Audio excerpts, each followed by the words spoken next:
কোনটা?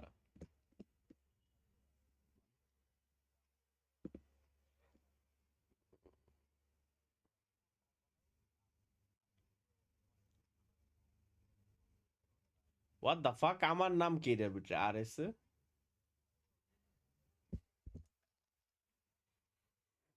This boy will like using my name and winning the game. Oh, yeah, but I'm immortal. এই বালের গেমটা কে জানি কিনতে কইছিল আমারে। এই তো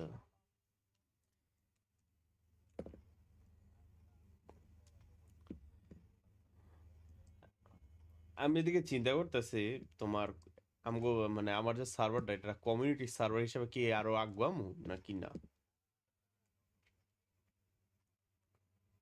তাহলে কি চিল server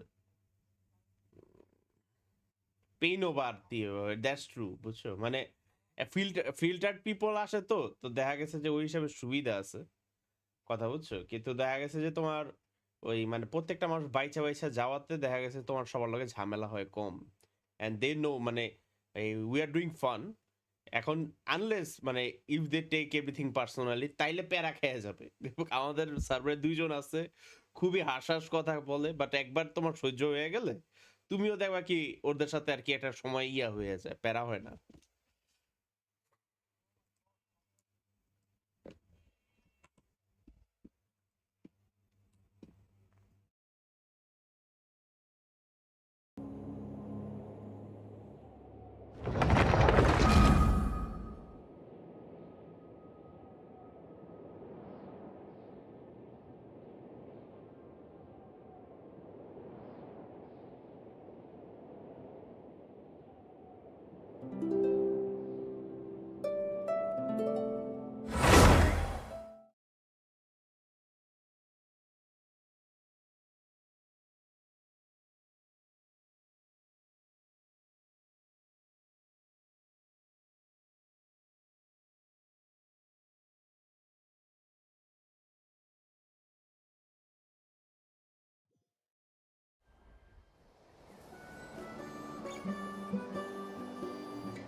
But there are signs of strange...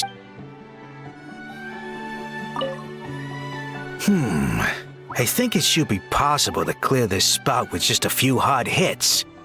But there are signs of strange life in here. Meddling with it might be dangerous.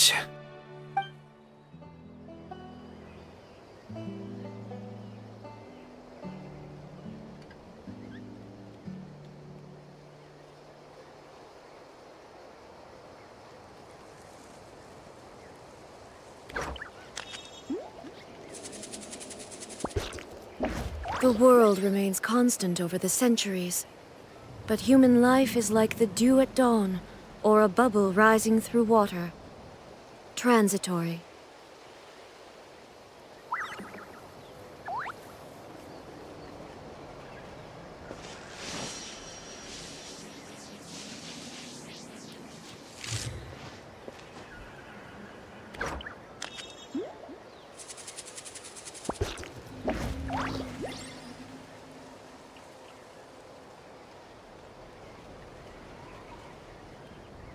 Inactivity serves no purpose whatsoever.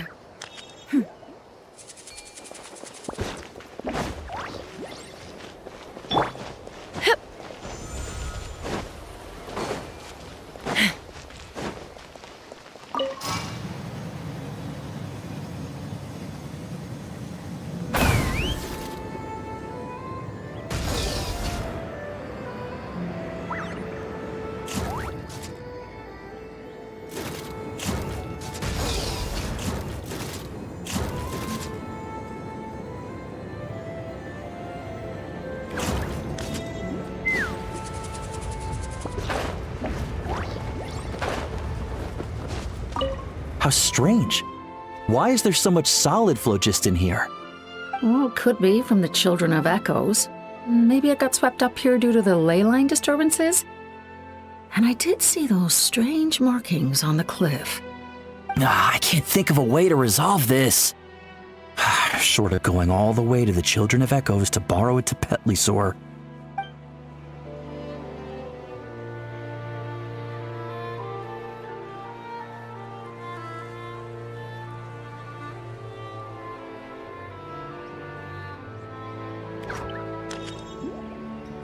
How strange. Why is there so much solid phlogiston here? Well, it could be from the Children of Echoes. Maybe it got swept up here due to the ley line disturbances? And I did see those strange markings on the cliff. I can't think of a way to resolve this. Short of going all the way to the Children of Echoes to borrow it to Petlisor.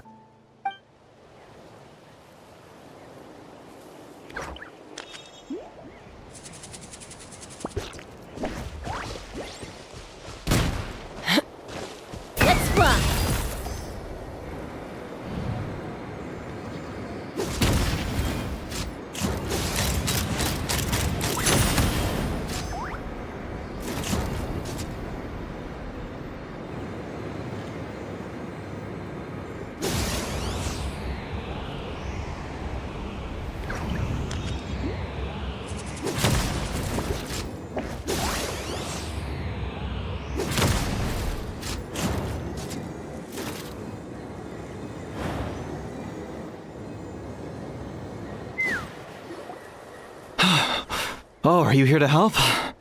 Thank goodness. There's no way I could do all this by myself. So the blockage here has to be cleared using a special bomb, but carrying explosives up that steep slope would be a recipe for disaster. If I dropped it or slipped and fell, I'd be blown to bits in an instant.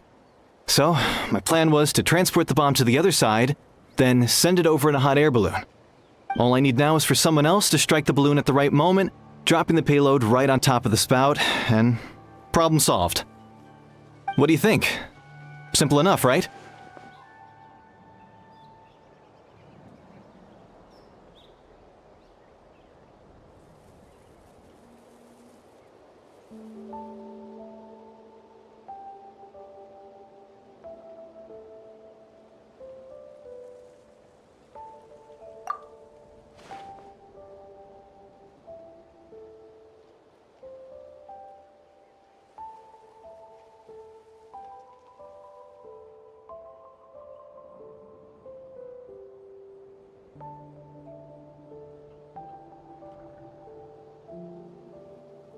Huh? Oh, that one. No, I've got no idea who that belongs to. Or how they got it up so high. I just wish I could fly up there and check out what kind of tech they're using. Ah, well. Getting the trial arena back in order is more important. I'll head over and set up now. Let me know when you're ready.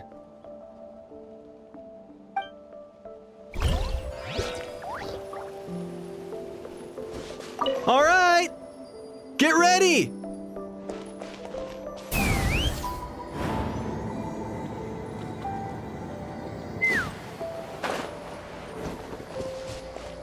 All right!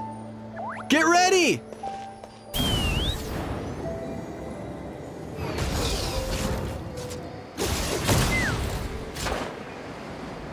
Let's fly!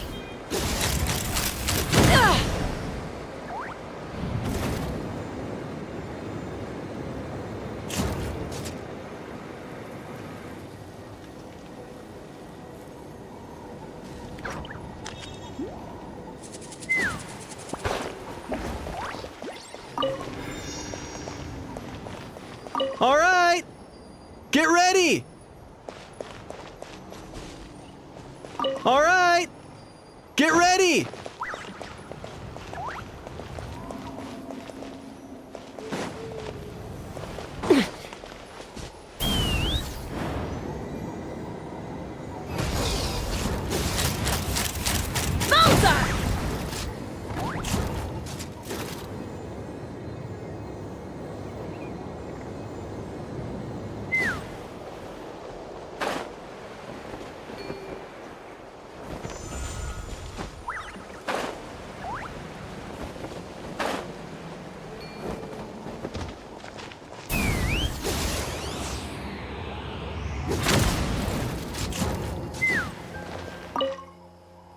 I think it should be possible to clear this spout with just a few hard hits. But there are signs of strange life in here. Meddling with it might be dangerous.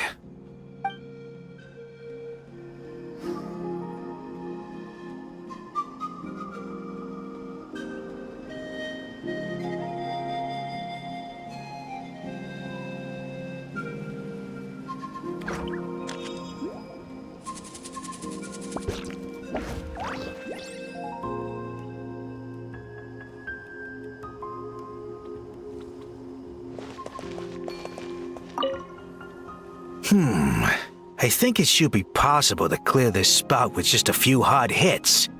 But there are signs of strange life in here. Meddling with it might be dangerous.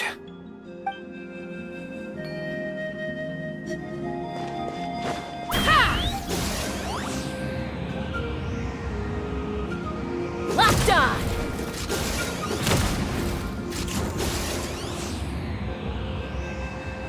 Locked on! Open fire! Hey! Monsters! Locked on! Locked on! Locked on! Open fire! Solidify! As one with wind and cloud. Full and splash!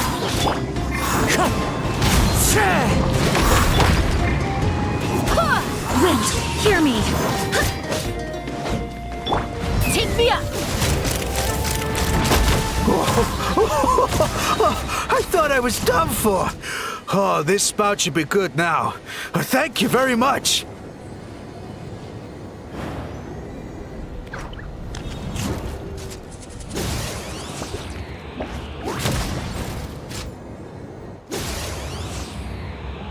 Bullseye!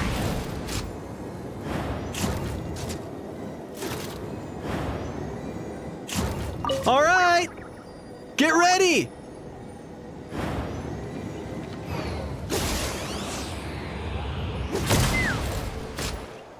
All right! Get ready!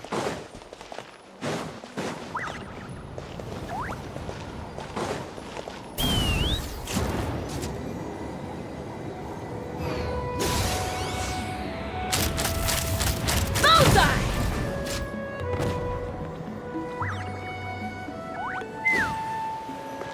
All right! Get ready!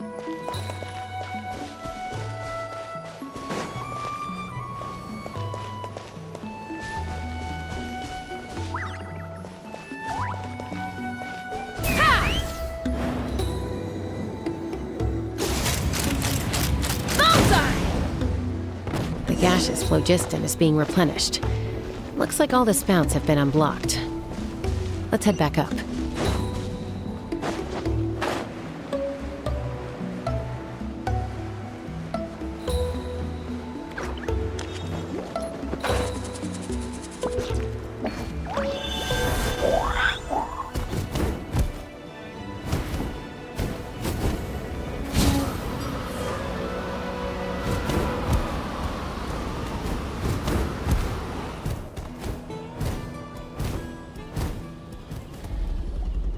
Wow, you took care of everything in no time at all. Incredible work. Now we just have to wait until the gaseous phlogiston is fully replenished. Then we can kick off the retrials. Actually, Inkanak, I'd like to do a test flight first, just to make sure we're not missing anything. Could you arrange that for me? Huh? But you only just finished getting the arena ready. There could still be other hazards we're unaware of. All the more reason to have me test it out. Think of it as another inspection. I guess you're right. With your flying skills, you won't be in any serious danger, even if there are hazards we overlooked. The conditions in this area seem a little unstable, but a test flight is the only way to catch any lingering issues. All right, I'll get things set up for you. Just let me know when you're ready.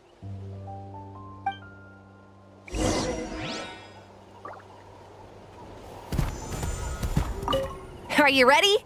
This should be a piece of cake for Chasca. But still, try to be careful.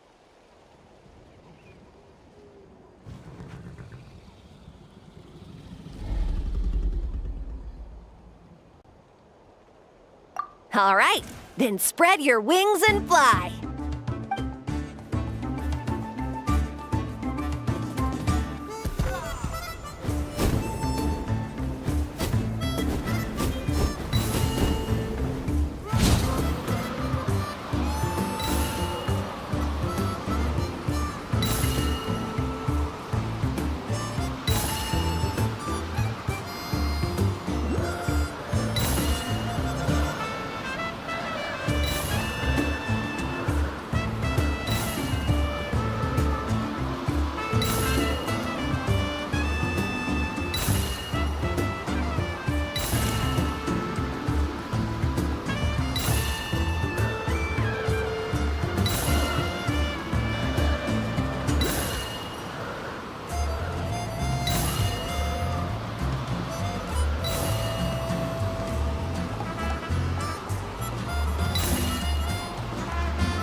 That was amazing. Paimon couldn't take her eyes off you.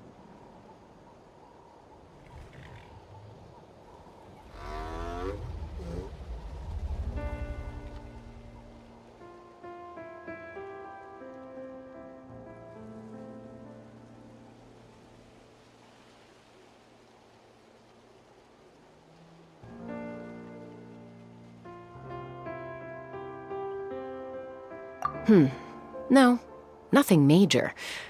Give it a few days, and we should be able to conduct the trials. Help! Help me! You're from the Flower Feather clan, right? Please, come quick, you've got to help us! Catch your breath first. What's the situation? We got attacked by a Kukasaur. My friends are still stranded in the middle of the road with the goods we were transporting. Please, I'm begging you, save them! Huh? Are Kukusaurs really that aggressive? Do they usually attack groups of people unprovoked? Not in my experience, but there are exceptions to every rule. Let's go check it out.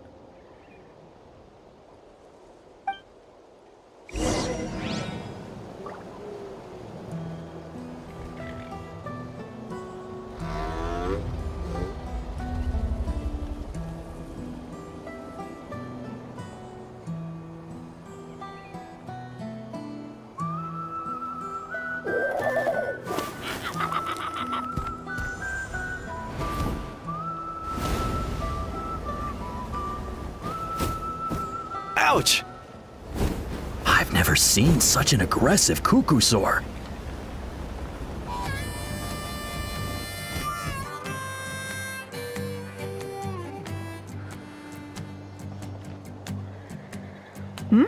Chasca? Traveler?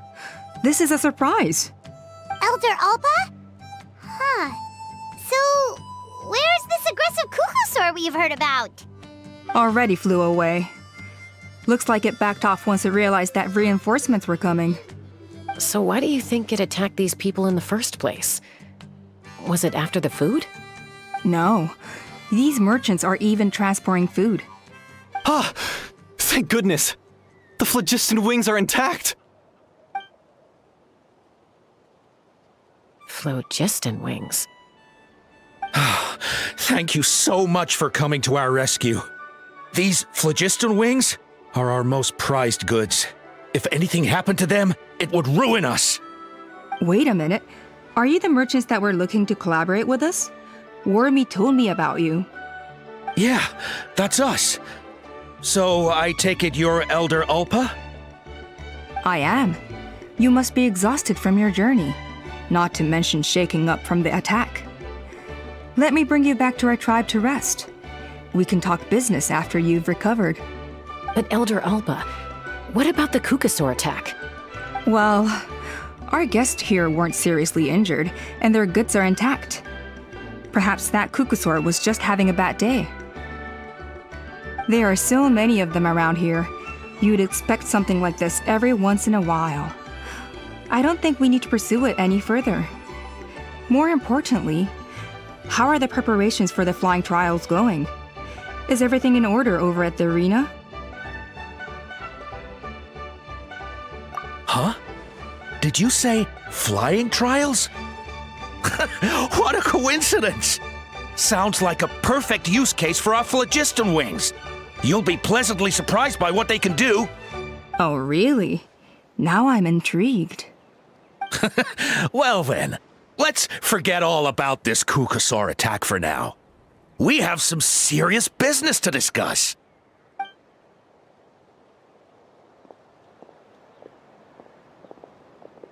Huh? So that's it? That all went smoother than expected. Well, guess we'd better get going. Huh? Chasca?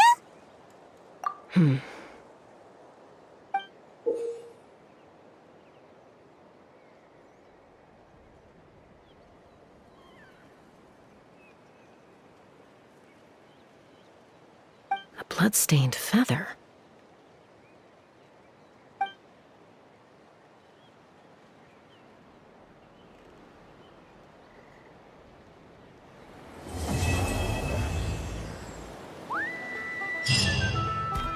The Flower Feather Clan should be about ready to hold the new flying trials by now.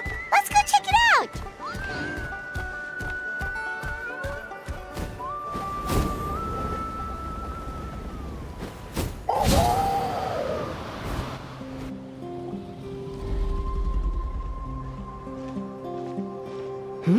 Ah, Traveler and Paimon. You came. Yep, and it looks like we made it just in time! Although, can't say the same for the Kukusaurs. Bit of a low turnout, huh? Yeah, you'll see why soon enough. All right, get ready. 3, 2, 1, fly! Whoa! We're really flying! I feel light as a feather. I'm flying without a Kukasaur. These phlogiston wings are awesome! What's going on? Paimon can barely believe her eyes. How did they fly all on their own?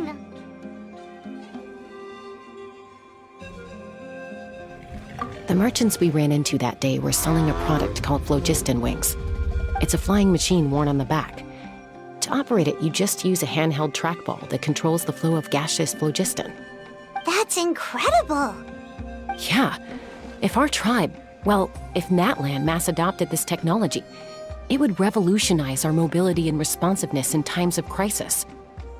Just think of the countless tragedies that could be averted.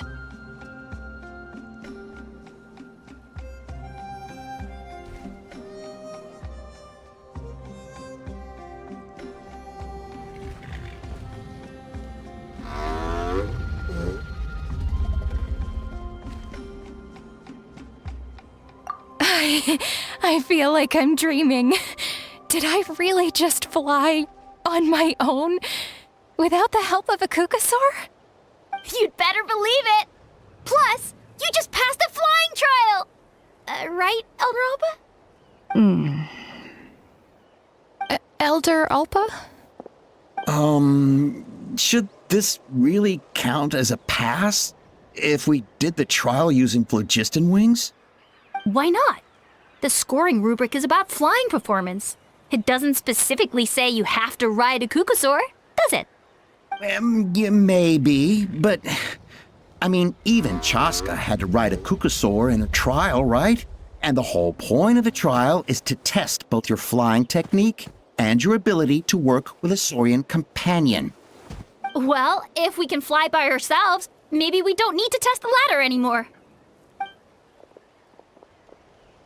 Chasca, Traveler, what are your thoughts on this new invention?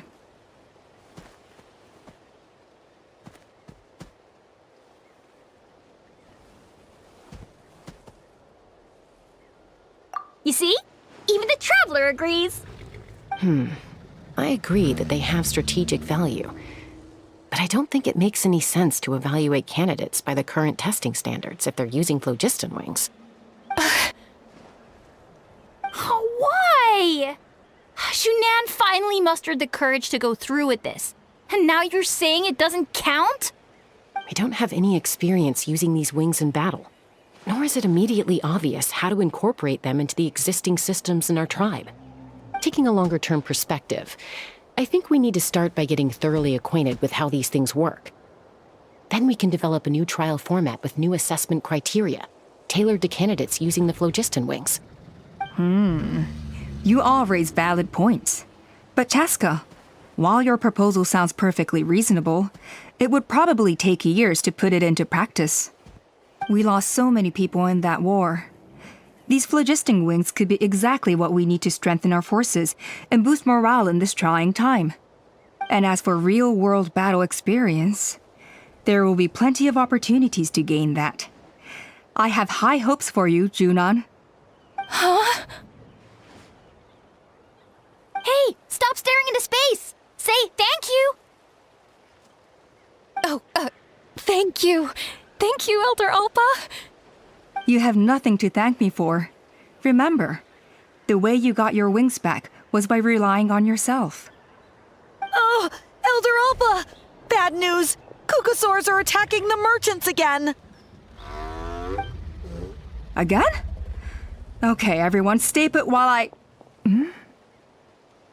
Huh? Chasca?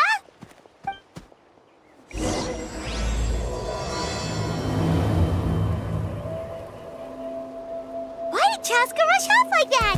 And then Elder Alpa and the others too? Anyway, let's go see what this is all about.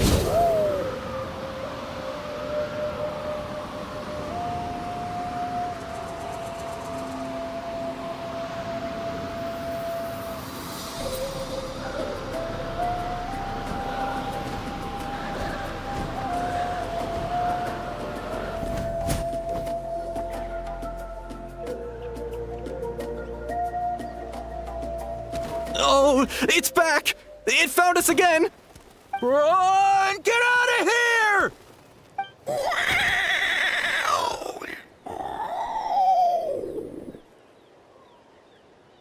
Curses.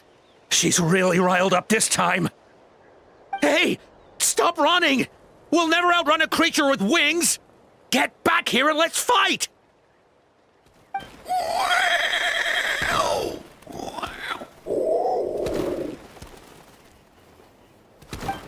Stop! All of you! Chasca! Oh, wonderful! Quick, get rid of that thing!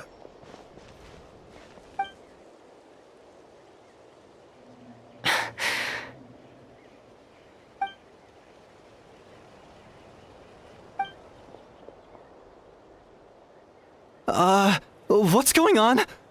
Why isn't she doing anything? So it really is you, sister. Wait, sister? That Kukusaur is Chasca's sister?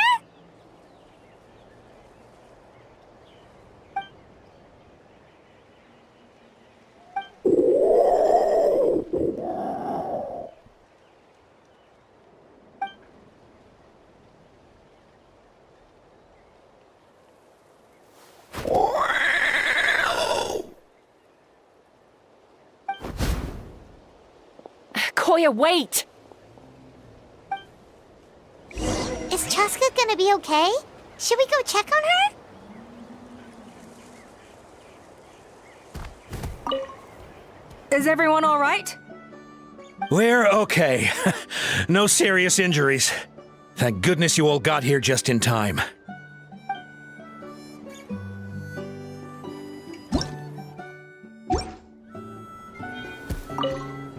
Is everyone all right? We're okay. What was wrong with that Kukusaur? Why was it so aggressive? If we just let it escape back into the wild, who's to say it won't attack again?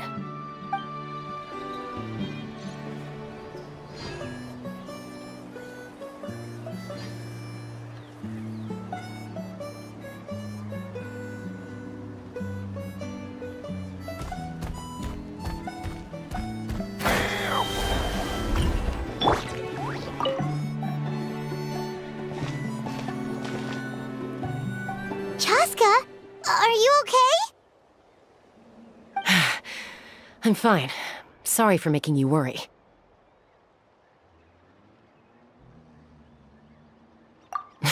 No point. She's an expert at hiding her tracks. Once she's shaken you off, you'll never catch up to her. At least, I always used to lose to her at hide-and-seek when we were kids.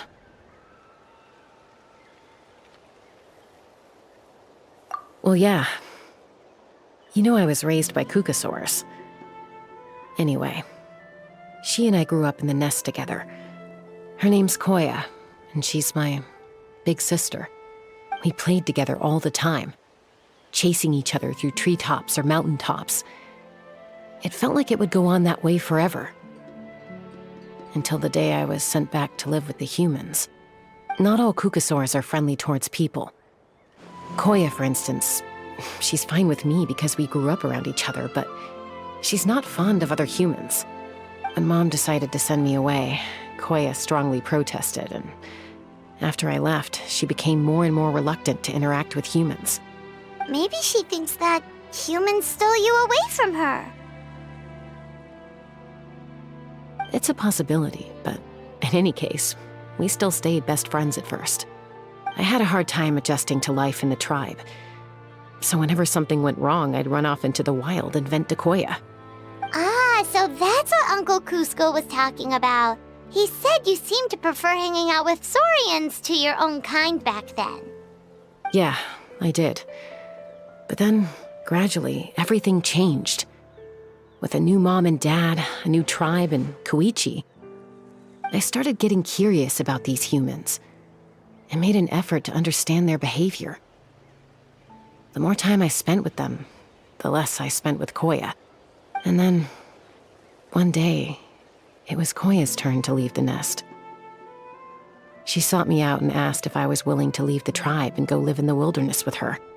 As far as I can remember, that was the first time she ever approached a human settlement on purpose. So, how did you answer her? Well, I wouldn't be standing here talking to you if I'd said yes.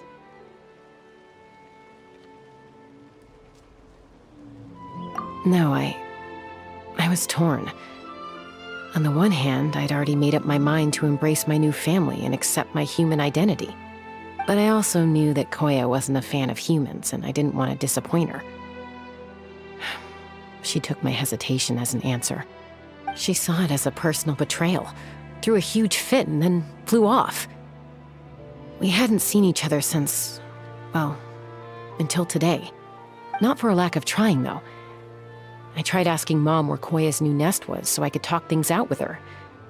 But Koya had already asked Mom not to tell me where she'd moved to. It must be hard for Mom, being stuck between her two daughters. So I didn't press the issue. And I didn't go looking for her.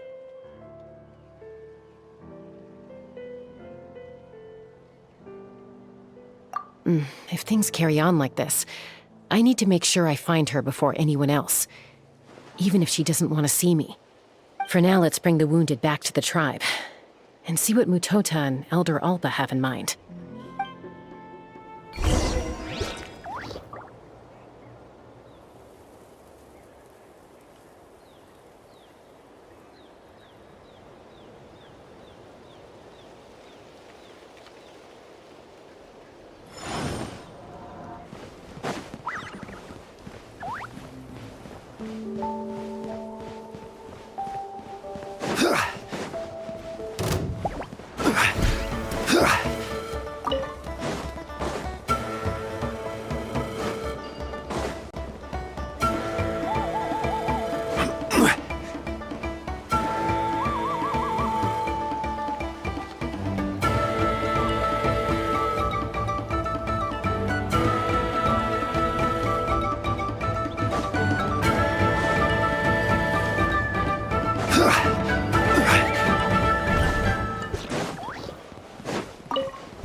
Gather!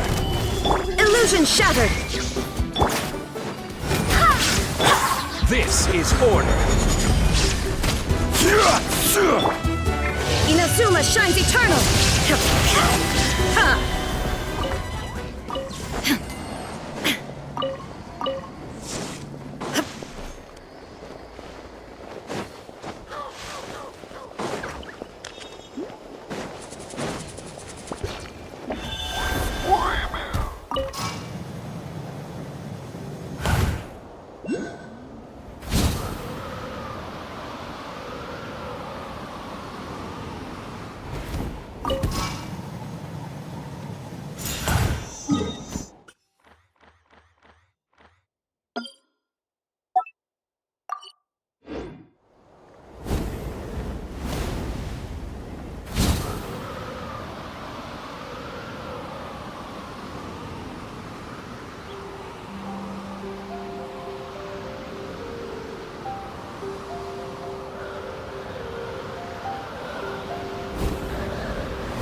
So, I hear there's been another Kukasaur attack.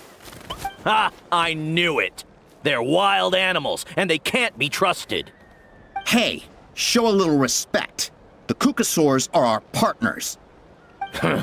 Maybe in the flying squad, but they don't give a hoot about the rest of us. Well, now that we have the phlogiston wings, do we even need the Kukasaurs anymore? Are you kidding? How are we supposed to protect our tribe without them? I didn't mean it like that. Huh? Protect our tribe? Or are you just scared that your precious flying squad will lose its prestigious position? You take that back! Things are changing so quickly. Chasca, there's a conflict emerging there. Aren't you going to nip it in the bud? The whole tribe's talking about this now. Breaking up a single fight won't solve anything. The real source of conflict here is the phlogiston wings, and what happened with Koya. On any other day, people would just brush this attack aside. After all, clashes between wild Kukasaurs and humans are no more common than those between people. But now that the phlogiston wings have entered the equation, it's sparked a debate over whether our tribe needs the Kukasaurs at all. I worry that we risk repeating the mistakes of the Cinder City. Back then, Lord Ochkon's hatred of the Saurians nearly destroyed the peace forged by the Pyro Archon. Chasca, to prevent things from deteriorating further, I'd like to task you with restoring peace to the tribe. I will. Traveler, you've already done so much for Natlan, and the Flower Feather clan has no right to ask more of you. But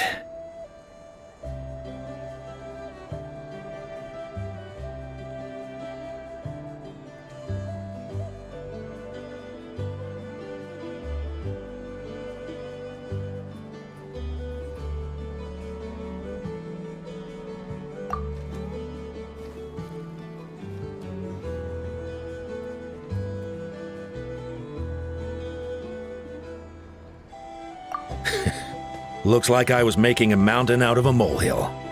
And don't forget about Paimon. Just leave this to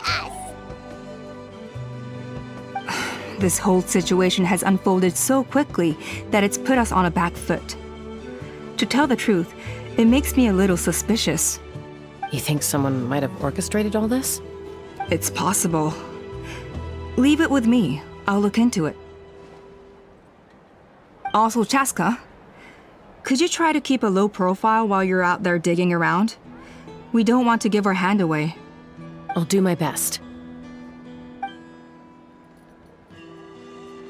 Okay, so where should we start? This all began with Koya's attacks. If we can find out what led her to do it, that should give us something to work with.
Unlikely.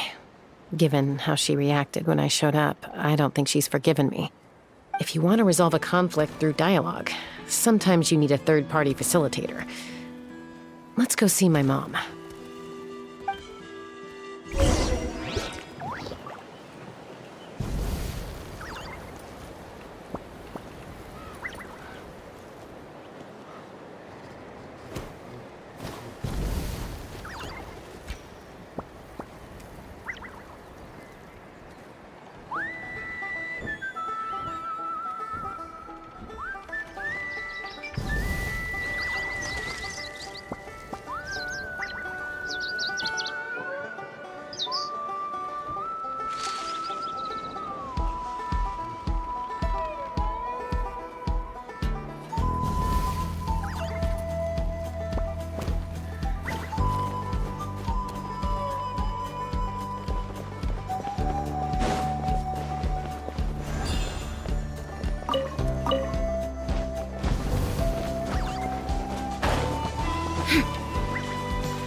Wow, so this is where you used to live as a child?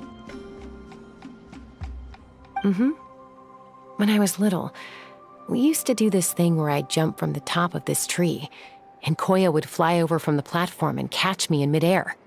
Or sometimes we'd both fly from the treetop together, and then after some aerial maneuvering, she'd throw me up onto that platform. After we got a bit older, we went to the nearby shores looking for even greater heights. Ah! Stop! You're gonna give Paimon a heart attack! Oh, really? I just thought it made a fun story. Then I'll share more with you when there's time. Anyway, back to the matter at hand.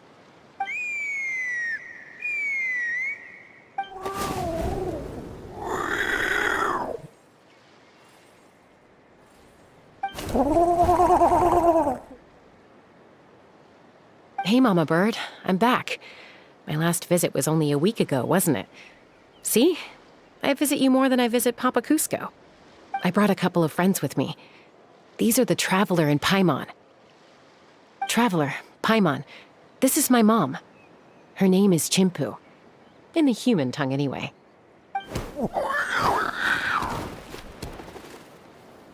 Hi!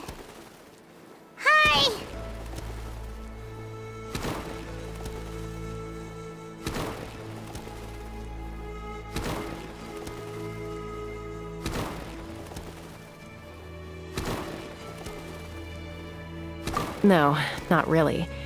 I don't speak it as such, but I can sort of get the gist. Although only with Mom and Koya, since I spent my formative years with them.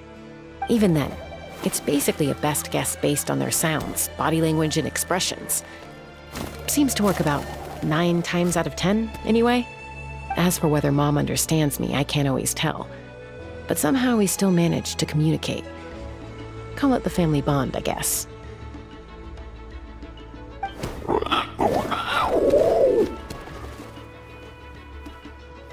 Don't worry. I'm doing well, but I think Koya might be in some trouble.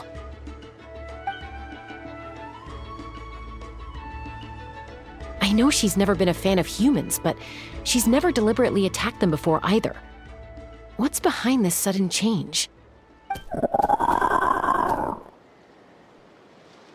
Does, Auntie Chimpu know anything? Doesn't look like it. Koya hasn't visited her in a long time. Then, could you please tell me where she's living nowadays? I really need to talk to her. If this animosity between her and the tribe continues, then the next time there's an incident, I don't know if I'll make it there in time.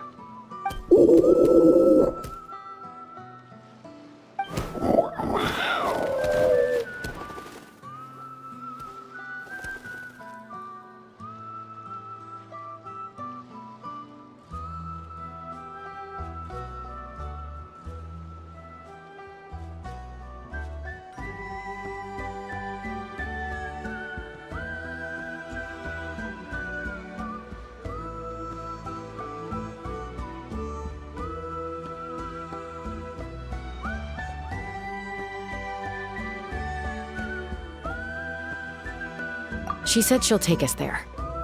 Thank you, Mom.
This is a really remote location.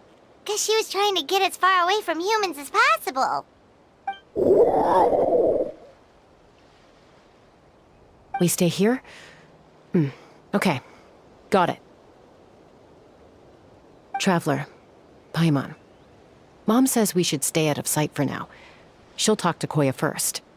Koya is very hostile toward humans right now. So if we show up unannounced, it might just make things worse.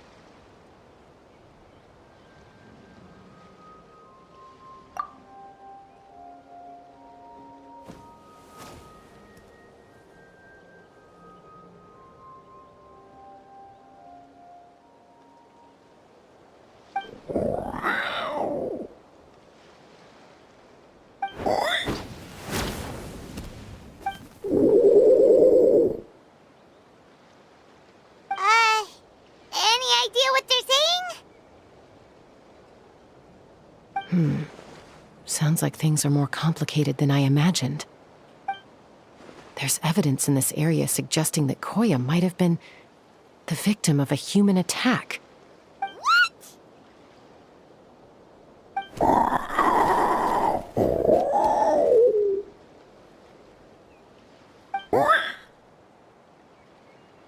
No! It's Chime, Koya's child. The attackers kidnapped her. They came over the sea, under the cover of night, and they took Chime. What the heck? Who would do such a thing? I searched day and night, and finally found them.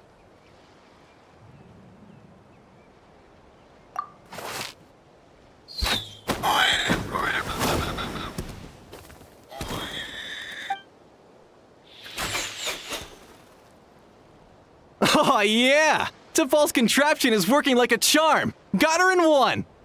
Hey, there's another one! Wait, is that the one that got away last time? Who cares? Just get them all! T'Pol pays us per catch!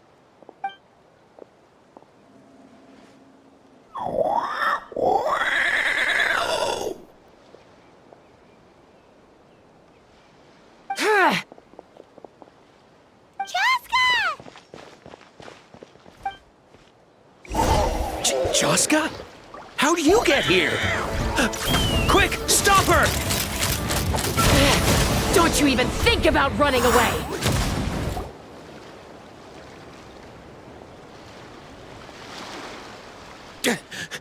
Don't come any closer, or I'll... Go, Phlogiston Wings! Take me out of here! Uh-oh, looks like it malfunctioned! This is bad. Mom and Koya are already injured. And if that thing explodes right next to them... Help! Elemental energy suppresses it! Please, someone! Get back!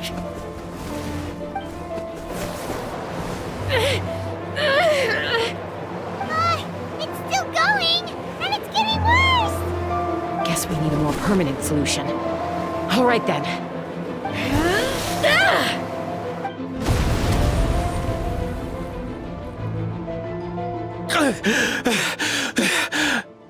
That was too close. I thought I was gonna die.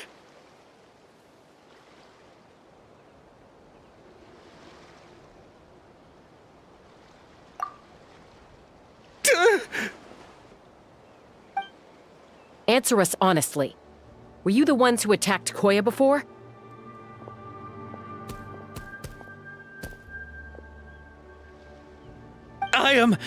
No, it was...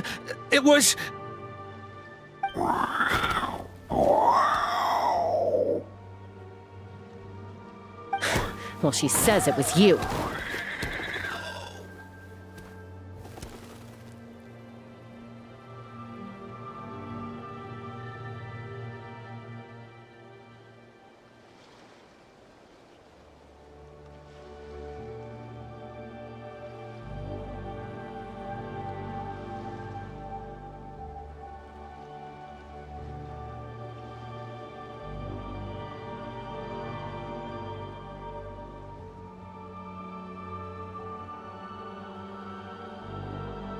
Just tell me, who sent you here? It was T'Pol. He told us to catch all the wild Kukasaurs we can find. And he also said that this Kukasaur has become a thorn in his side, so it needs dealing with urgently. T'Pol? Huh. Sounds familiar. But where from?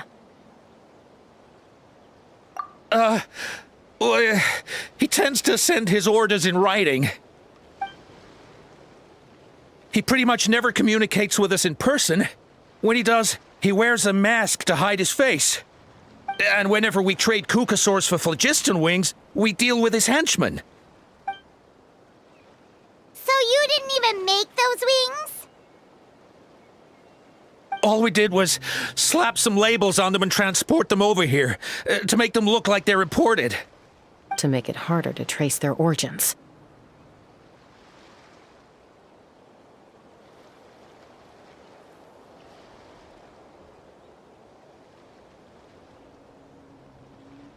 I don't know, honest! Well, that's mighty convenient, huh? What about if I held a gun to your head? Would that change your answer? No need. I'm sorry. I'll tell you everything I know. T'Pol doesn't tell us much, but he always stresses that he wants them alive. So that gives us some clues. This is just a best guess, of course, but we suspect that the gaseous phlogiston stored in the trackballs is drawn directly from the Kukasaurs. What?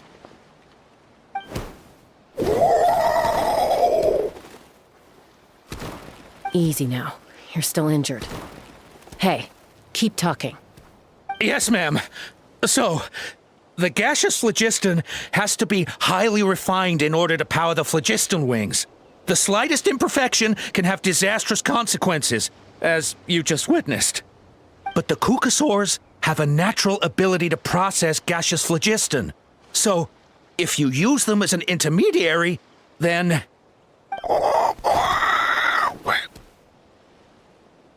That's enough. So the Kukasaurs you took, where are they now? T'Pol should have them. But no one knows where he's based, apart from him and his henchmen. We've tried looking for it ourselves, even followed them a few times. But we always end up losing track of them. Random thought. Maybe they're hiding up in the sky?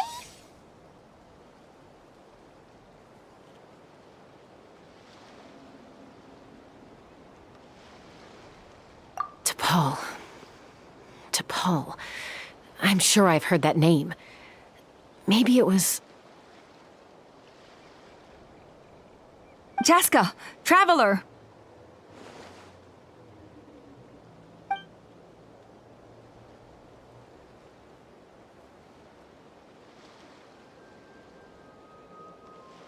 That voice! It's Alpa!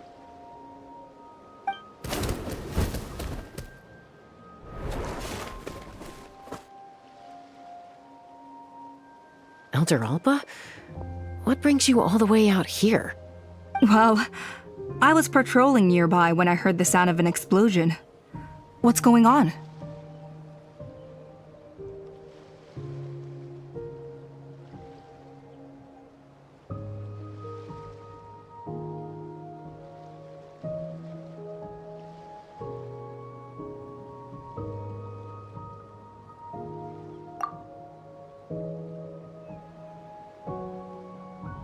I don't believe it.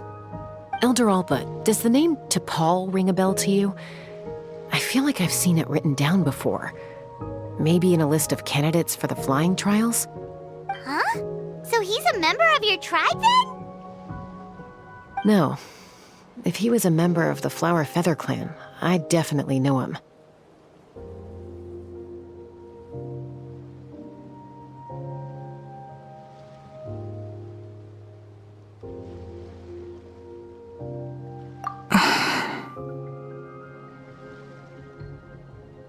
Now that you mention it, I do remember a young man from outside our tribe who came to participate in our flying trials once. You were away on a mission at the time, which is probably why you don't remember him. He was a craftsman from the Children of Echoes, but he'd always dreamed of soaring the skies, so he wanted to join our flying squad. The Children of Echoes? That's rare.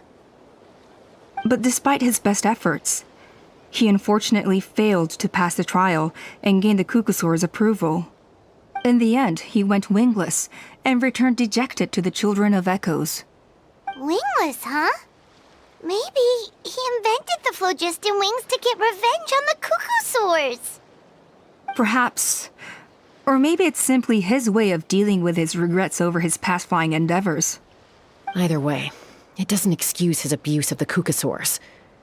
I'm gonna take these guys back and expose the truth to the tribe. It's time for this conflict to end. Easy, Chasca.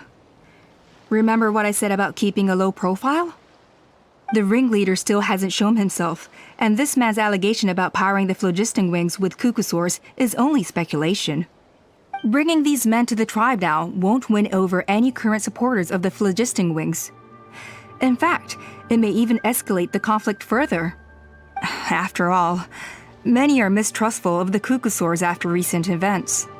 Is that why T'Pol waited until now to try to capture my sister? I don't know. I mean, he did tell us to spread negative rumors about the Kukusaurs and slip some Mora to anyone opposed to them, but... But Koya only attacked humans because they stole her child! Nevertheless, we will be hard-pressed to change people's minds while emotions are running high. Unless we have irrefutable evidence.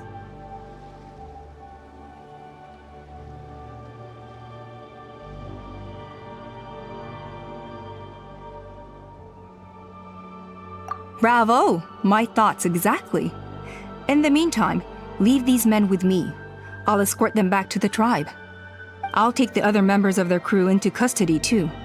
They won't get another chance to stir up trouble. Fair enough. I guess finding T'Pol is gonna be the key to resolving this conflict. Let's hope the Children of Echoes have some info on him.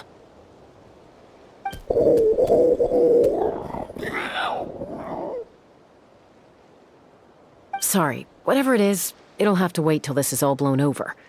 I have to fix this situation before it spirals out of control.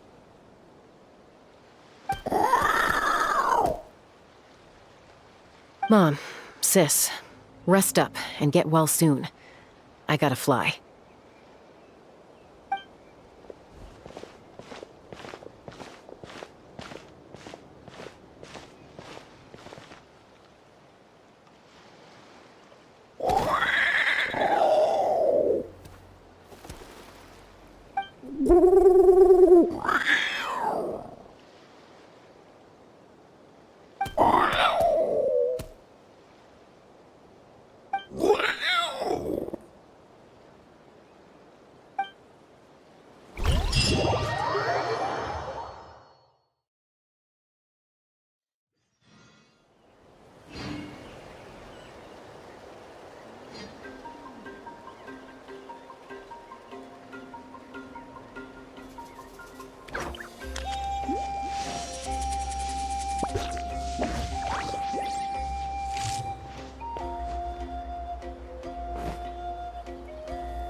So Alpa says that T'Pol's from the Children of Echoes. But how do we track him down? Just ask around until we find him? Let's start by talking to someone we know. It'll be faster that way. At this time and place, I'll bet the easiest person to find is... Wakey, wakey, Shilonen! Oh, it's you. Okay, give me a second. I'll come down.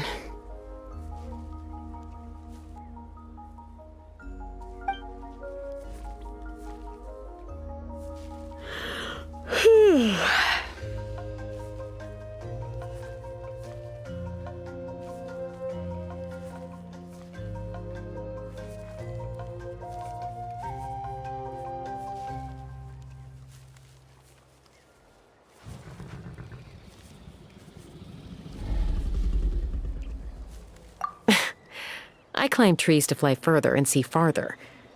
I don't usually stop for a nap. Well, we're not all like you. Always full of energy, even after flying around all day. Yeah. So, you've come all this way and interrupted my precious nap time. Might I inquire as to, why? I'm sorry, Shilonen, but it couldn't wait. Does the name T'Pol mean anything to you? He's a craftsman, apparently. Huh. T'Pol. Yeah, that rings a bell. I think that's Puma's child.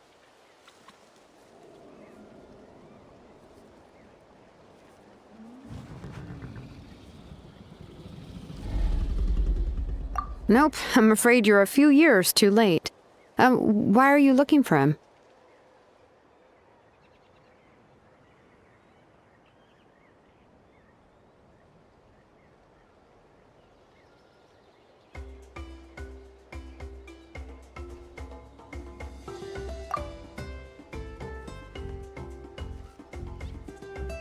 Huh, phlogiston wings. Wow, okay. The kid actually pulled it off. Well, looks like no more rest for me today. Pulled it off? You mean he's tried making something like this before? Yeah, he started trying to build a flying machine right after he got back from the Flower Feather clan. So right after he went wingless, then. Was this flying machine anything like the gun you made me? You mean your gun that's harder to tame than the proudest Kukasaur? No, he wanted to build something that allows anyone to fly freely, even if they're not naturally gifted. But he never got very far back then, though. Blew up his workshop a few times and barely made it out alive. I never really kept up with him after that. His parents traveled a lot in their youth and only returned to the tribe after he was born. But they settled in a remote area and don't interact with other people much.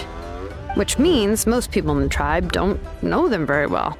Your best bet is to chat to his direct family. I'll go get Puma. Wait for me in front of the workshop. I won't be long.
world remains constant over the centuries, but human life is like the dew at dawn, or a bubble rising through water.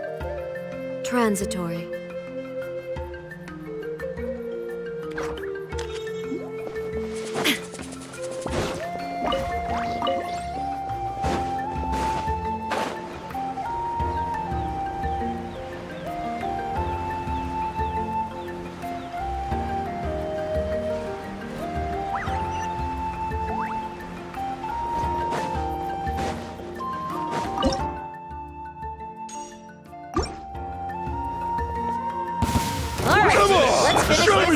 Stabilize!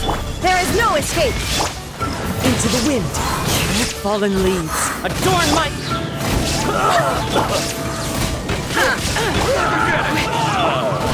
I will have order. Forget it! Solidify! Shine down! The wind knows me. Clouds high. The birds...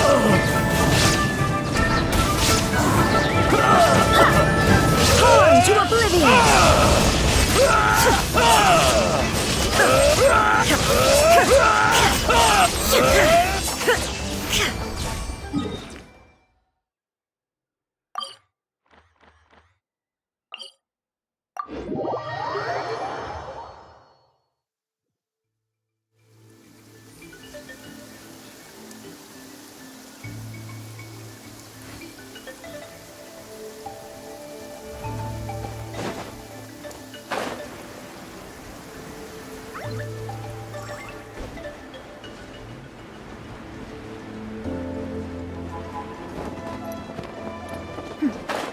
Clear skies can do nothing to hide the brilliance of light.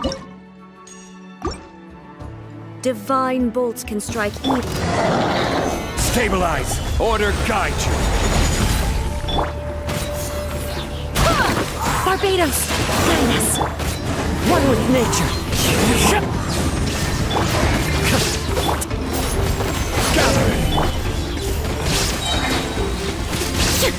Inazuma shines eternal! Fallen leaves, adorn my This is order! Stabilize!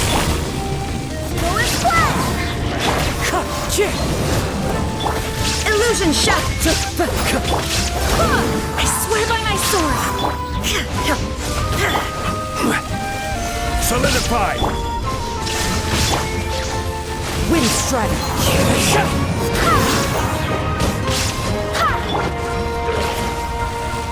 The wind knows me.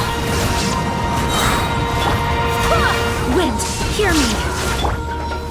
Gather! There is no escape! Torn to oblivion!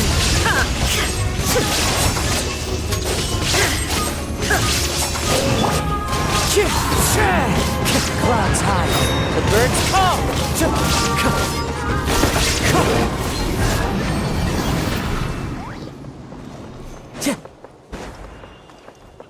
Time to go.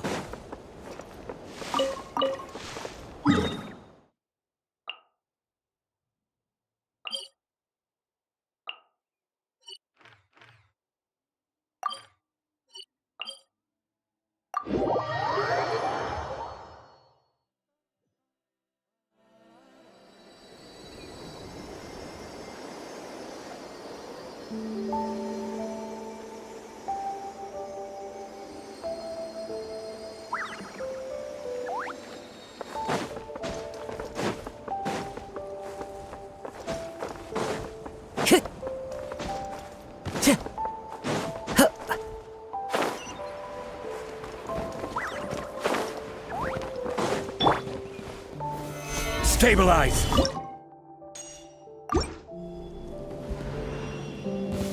Take a deep breath and clench your teeth! Into the wind! Illusion shattered! Here come...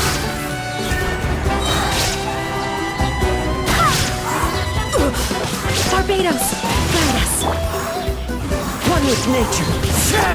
Inazuma shines eternal! Shine down! Take a look behind the veil! Go and spread! fallen leaves. Adorn my nut! This is order!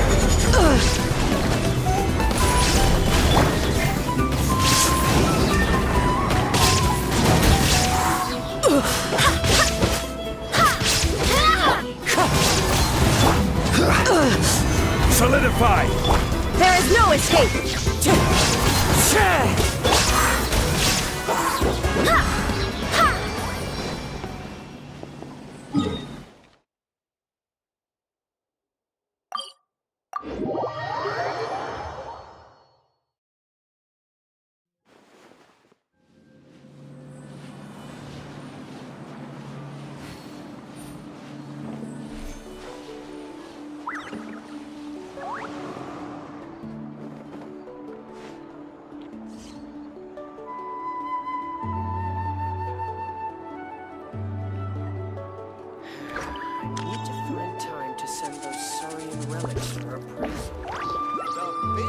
I do hope the Knights of Favonius are all working hard.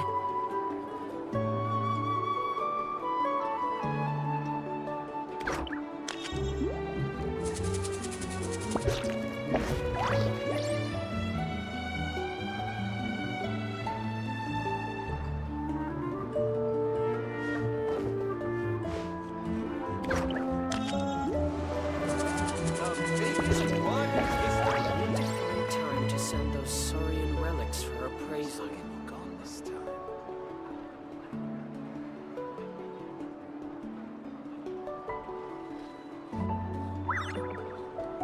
Onwards! We have work to do.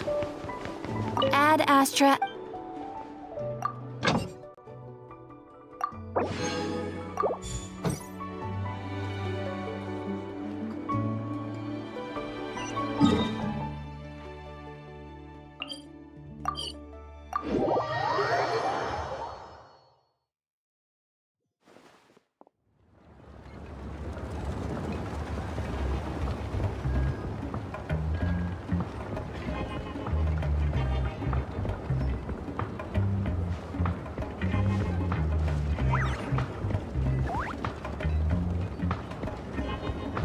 Failure is just a step on the path to glory.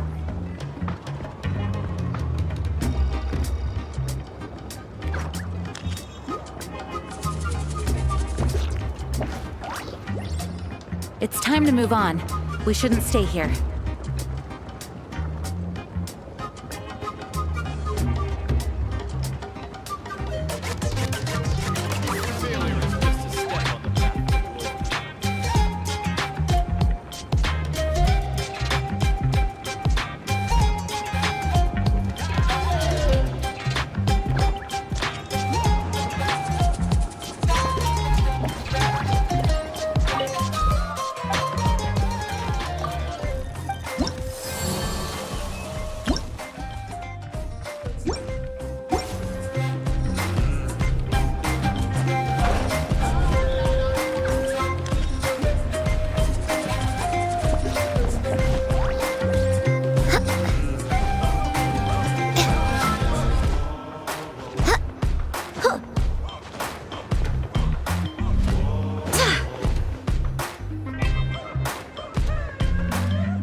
I'm back.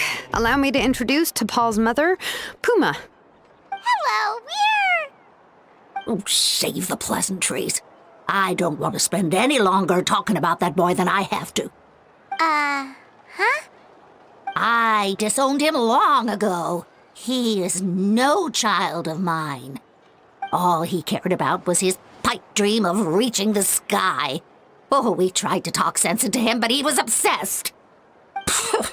And then when he left us, he spouted some nonsense about building a workshop in the sky to avoid the constant criticism of us ground dwellers. He left his notebook behind. Whatever questions you have, you can look for them in there. I am done talking about him. He's no son of mine. He never called me Mom anyhow.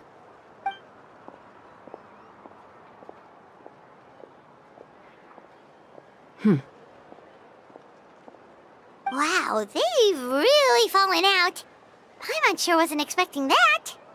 Her husband, to Paul's father, He passed away recently, and T'Pol didn't even bother to show his face at the funeral. If you ask me, that was probably the final straw for Puma. I'll go keep her company. If there's anything else you need, just come and find me. Thank you. Okay, so this notebook is the only lead we got now, right? What's in there?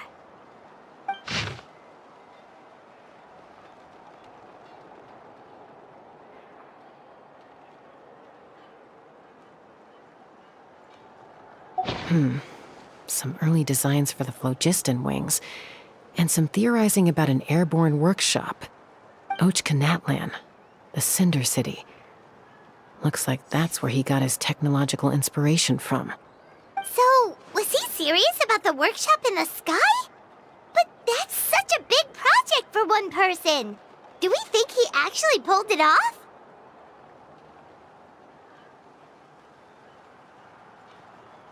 Oh, yes. The one from the trial arena that was super high up. That balloon has been there for a while, and everyone's been wondering how it got up there, but what if that's the wrong question? What if it started off even higher up, above the clouds and out of view, and it only descended to its current height due to some kind of malfunction?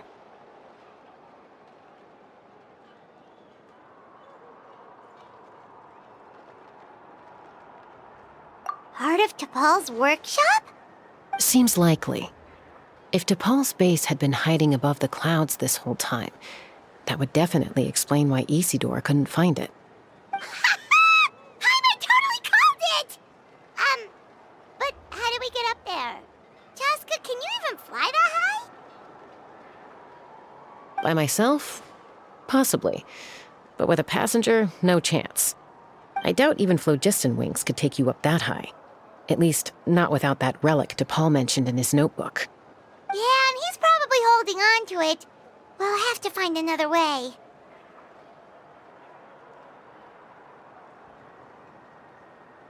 Nope.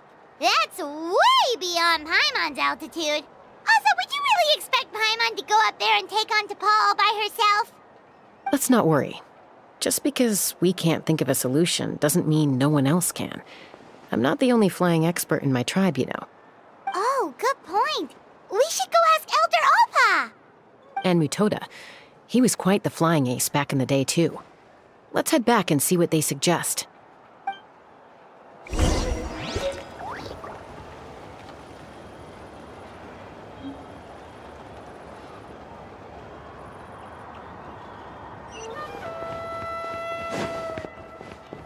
I want to grow up faster.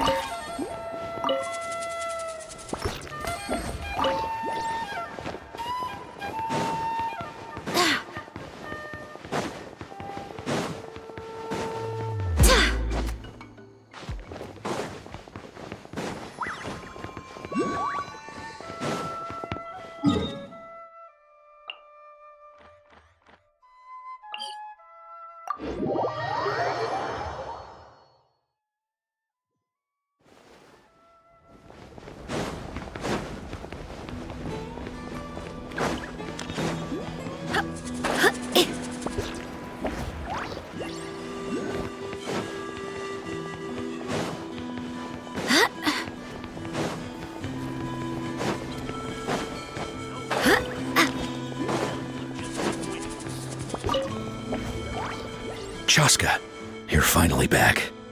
Things are getting really tense in the tribe. Have you made any headway with your investigation? Some people even think we arrested the merchants just to support the flying squad and crack down on the phlogiston wings.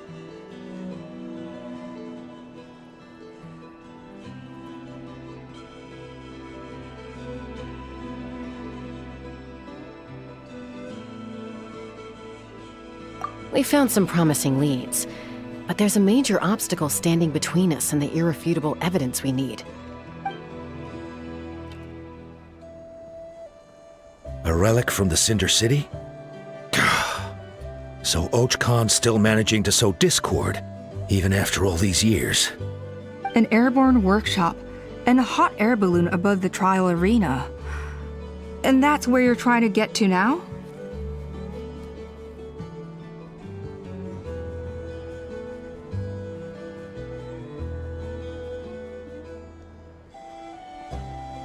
Neither phlogiston wings nor a Kukusaur can take you that high up. Do you really think that's where T'Pol is hiding? You know what? There might just be a way. Really? Do you still remember those spouts in the arena? When they were all blocked, the gaseous phlogiston was trapped and unable to flow. But now, it's flowing freely. If we were to block them up again... You mean all of them except the one at the very top of the arena? To build up the pressure there? Precisely. With all the gaseous phlogiston flowing through one spout, it would create a high-pressure wind current. And then we just ride it up into the sky! Yes, it has its risks, but with Chasca's abilities, I think she could manage it. It's an extremely risky approach. But I agree that it's feasible. If you want to give it a try, check with Inkanak at the trial grounds. She can explain how to block the spouts. Chasca, if anyone has a hope of seizing this evidence from the high heavens, it is you.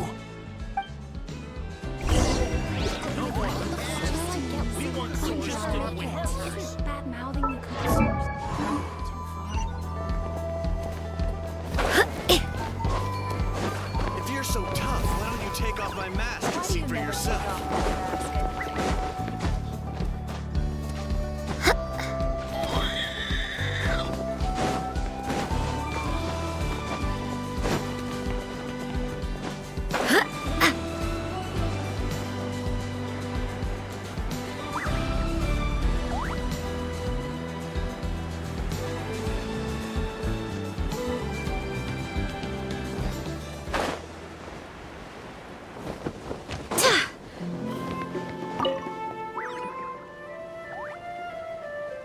Goodness me, that is a very bold idea. Maybe so, but we have to act fast. What's the quickest way for us to block off the spouts? From a technical perspective, I'd have to advise taking some measurements and carefully planning this out first. But I'm guessing that's not what you want to hear.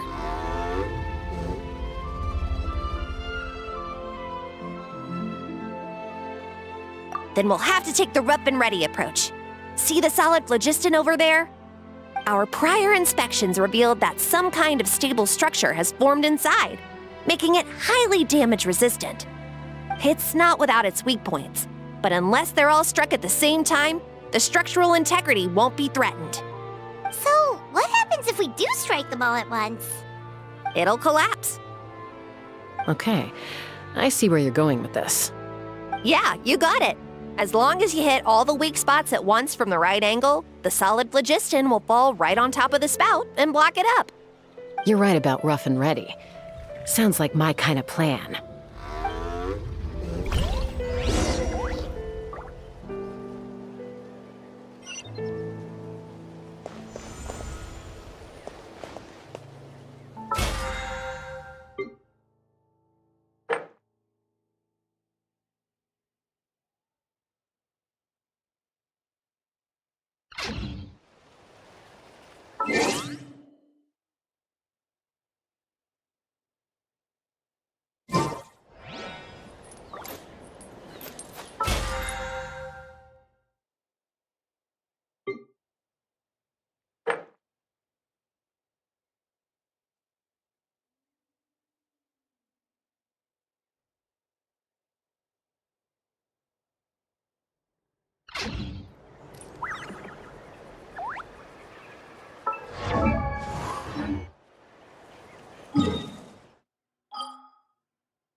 Koya can give you a lift. She's actually been following us this whole time.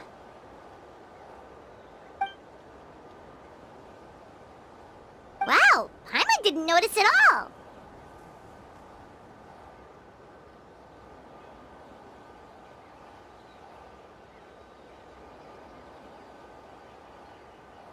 Well, probably because she didn't want to get too close to humans. Or maybe just me. But right now, we need her power.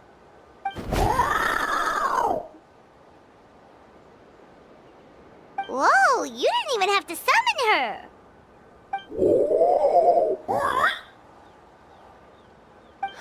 Yes, up there. That's probably where Chime is. All right, let's go have a little talk with this T'Pol.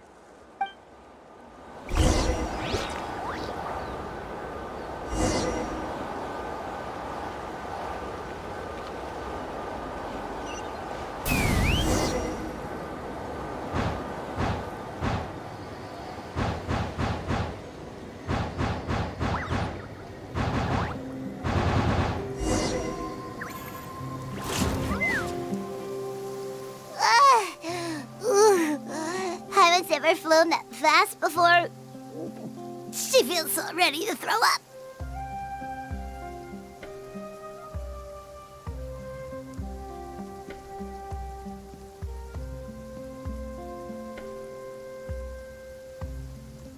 Aha. Just as I thought. It might look like a regular hot air balloon from the outside, but up close, it's clearly been heavily remodeled. And sure enough, it only descended below the cloud line because the custom-built machinery malfunctioned.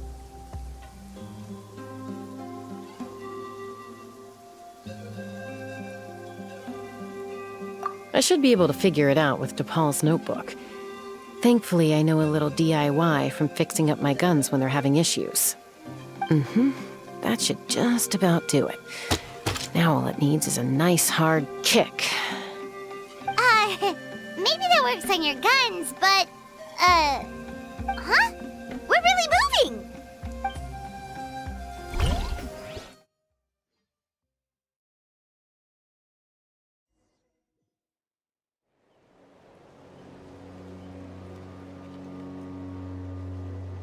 Here it is!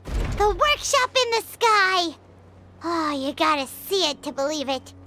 Makes you wonder why T'Pol even bothers with phlogiston wings when he has tech like this. Well, according to the notebook, the platform beneath us runs on components from the Cinder City. Those can't be mass-produced. Also, I have some doubts about its mobility after seeing how it moved just now. For someone like T'Pol who dreams of flying freely, this definitely doesn't cut it.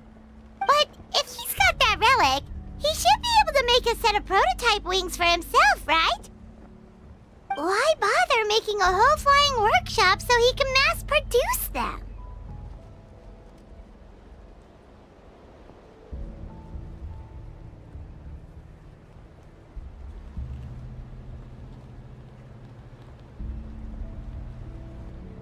But this doesn't add up.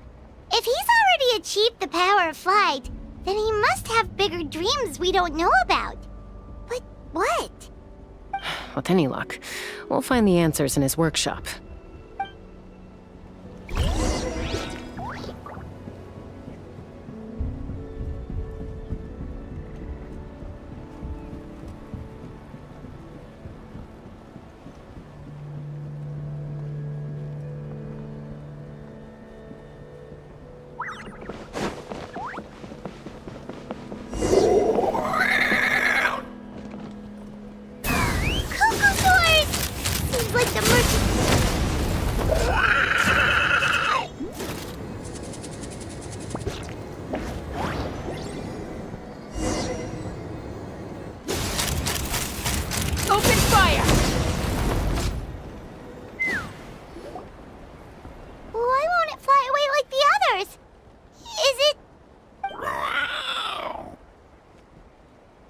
She's still breathing, but barely. By the looks of it, T'Pol was using these cages to extract phlogiston from the Kukasaurs. Once a Kukasaur is drained of phlogiston, it becomes too weak to move. We'll have to come back for these ones after dealing with T'Pol.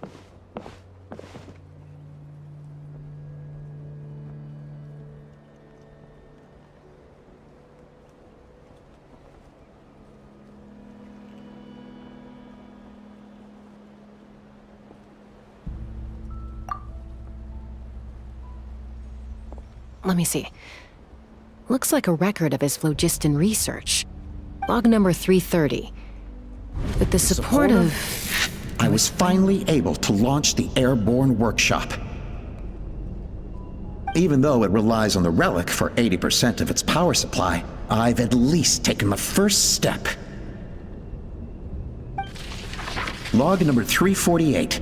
Research on the relic is progressing well. I should be able to replicate the technology and scale up production very soon. Has proposed a name for this groundbreaking invention: the phlogiston wings. I think I'm getting close. Soon I will achieve my dreams. Log number 377. Encountered some issues with the new smaller model phlogiston wings. The gaseous phlogiston showed some volatility during the refinement process. Thinks we should proceed at a more cautious pace with the refinement experiments. But after so many past failures, I have to prove that I will succeed this time. Log number 114. Ran an experiment using cucosaurs to refine gaseous phlogiston. It was a success. Log number 117. I've started recruiting merchants and hunters to capture wild cucosaurs. Log number 121. Major breakthrough in the efficiency of phlogiston yield. Huh? So many parts have been crossed out! Yeah, probably the contact he alluded to in his other notebook. Guess he has a benefactor. Did anyone else notice how the numbering system in this notebook suddenly changed halfway through? We haven't got time for textual analysis, I'm afraid. Grab the notebook and let's press on.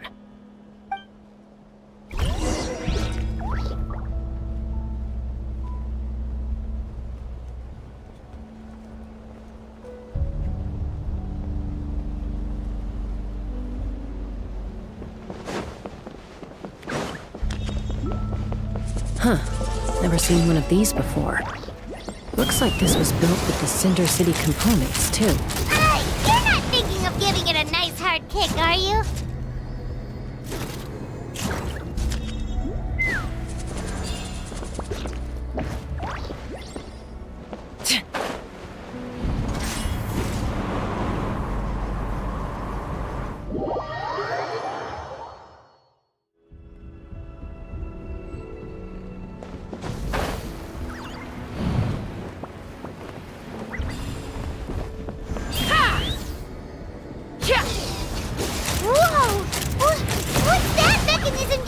It's asking for a nice hard kick where it hurts. Aim for the weak spot.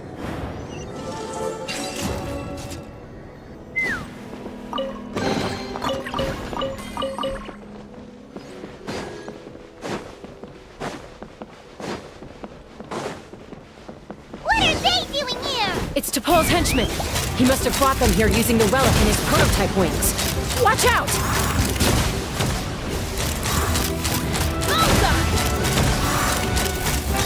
Open fire! Open fire!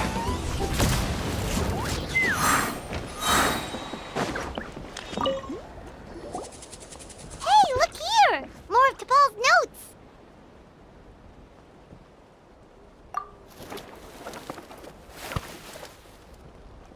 Log number 403. Introduced me to some new comrades who fully support my ideas.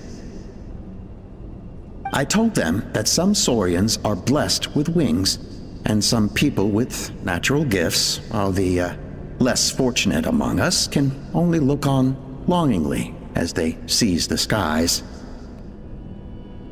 But I also told them that progress can erase individual differences. Think of the tools humanity has made to fight back against wild beasts. The law we have put in place to even the playing field between the strong and the weak. I promised them that our research will be the new frontier of human progress. With our phlogiston wings, the power of flight will no longer be for a select few to enjoy. Imagine a world where the skies are for all to share. I only hope that when we finally achieve this goal, will be proud of me. Imagine a world where the skies are for all to share. Yes, what a wonderful world that would be. If only it were possible. We could respond faster, and so many tragedies could be prevented. But T'Pol, what about the Saurians you're draining dry of phlogiston? You're not sharing the sky, you're stealing it! Bad move. I won't let you get away with it.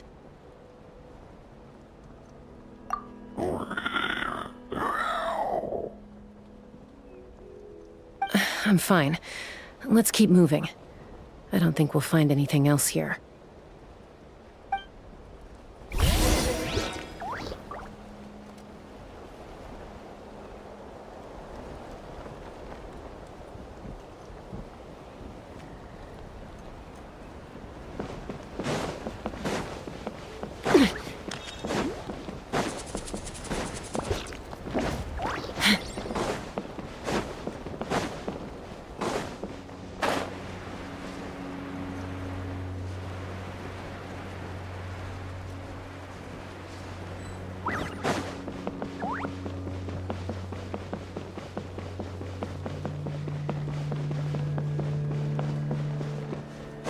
Let's fly!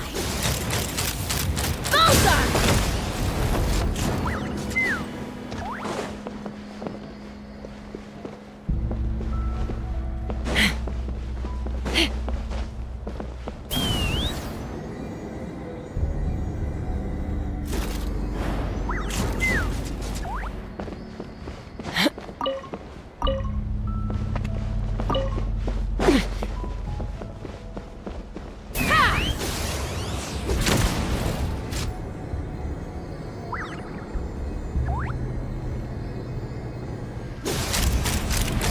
Open fire!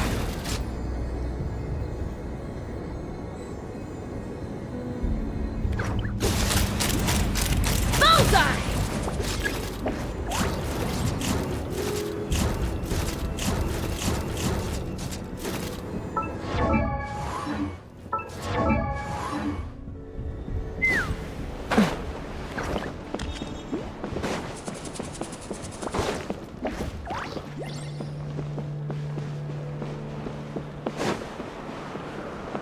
Let's fly! Locked on!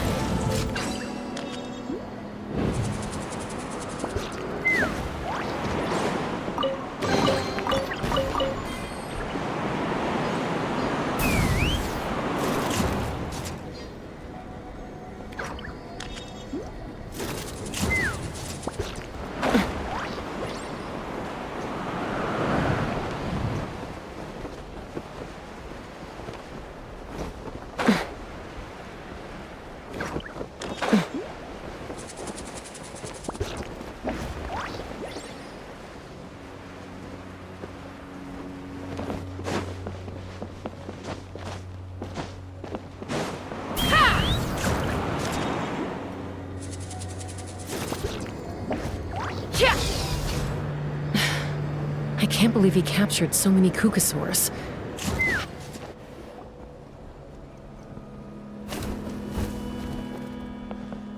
Looks like we've reached the center of the workshop.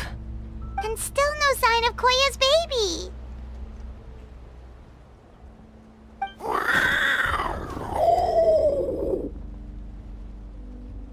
Let's search this area for now. If we still can't find Chime, we'll double back.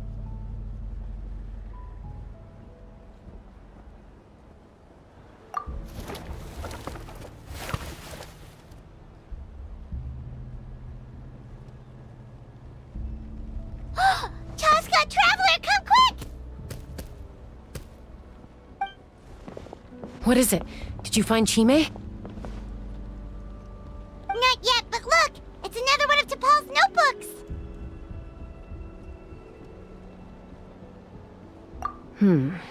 All right.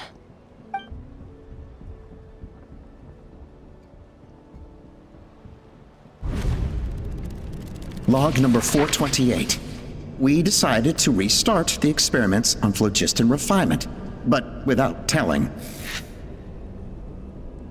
This is the final obstacle to the success of the Phlogiston Wings project. We cannot fall at the last hurdle. Log number 436. Earlier today, suggested using cucosaurs as an intermediary to extract refined phlogiston. It's certainly feasible, but... Anyway, as long as our secret experiment succeeds, I'm sure won't bring it up again. Log number 443. We will conduct the experiment tomorrow. Birthday is coming up, so hopefully we'll have a birthday surprise for her. Log number 444.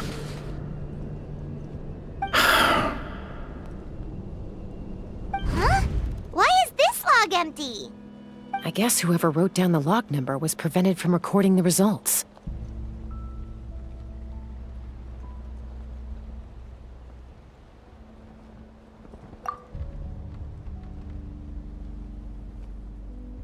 Log number 0.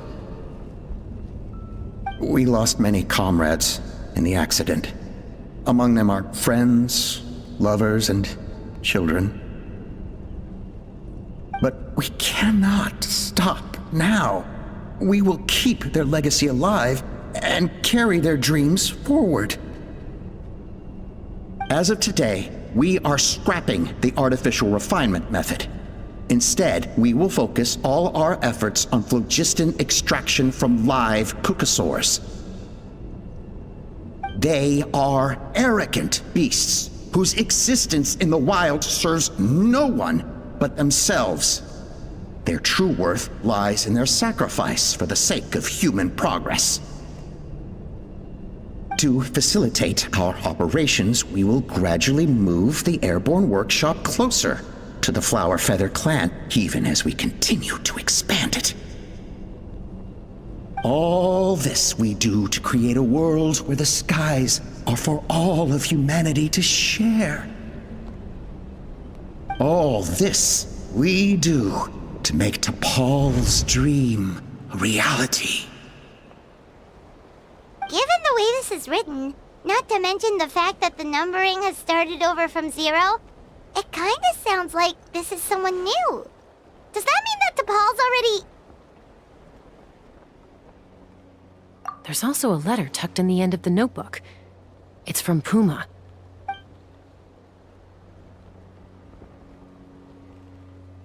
T'Pol, I don't know where you are right now, so I don't know how to reach you. My best bet is to send this letter to the Flower Feather clan.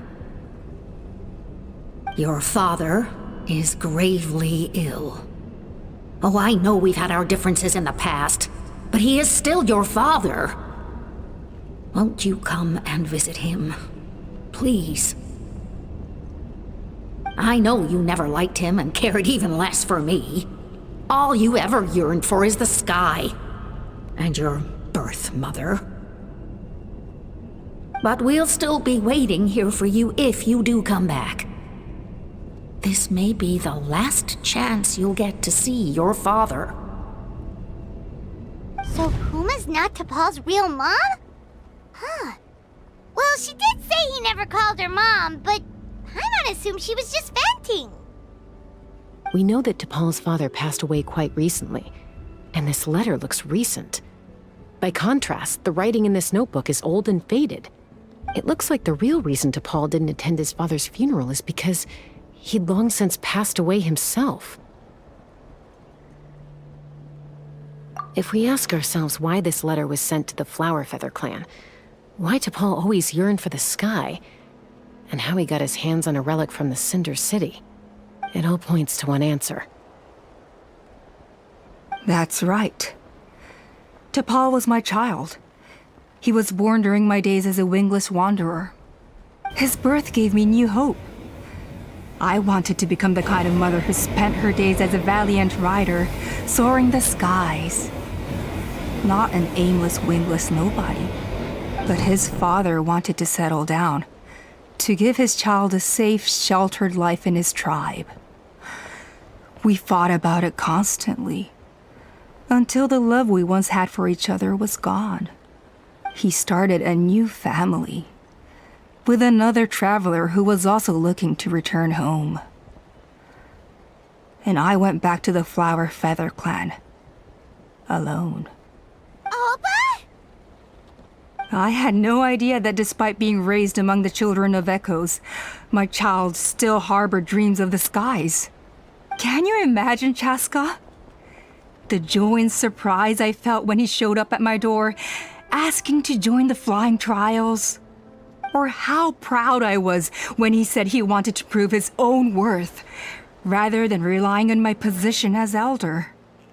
And then the anguish that overcame me when he was rejected by the Cucusaurs and became wingless, just as I had after my injury. You've got a lot of nerve showing your face here. Don't take this the wrong way, Chasca. I'm not here for a fight. I just want to talk. Isn't that your preferred way to resolve things? I trust you've learned of T'Pol's wish on your way here. A world where the skies are for all of humanity to share. If only his dream can be realized, no one will ever have to lose their wings again. Our aerial prowess will be greater than ever before. War will never again come at such a great cost. The loss of Koichi is a tragedy that need never be repeated.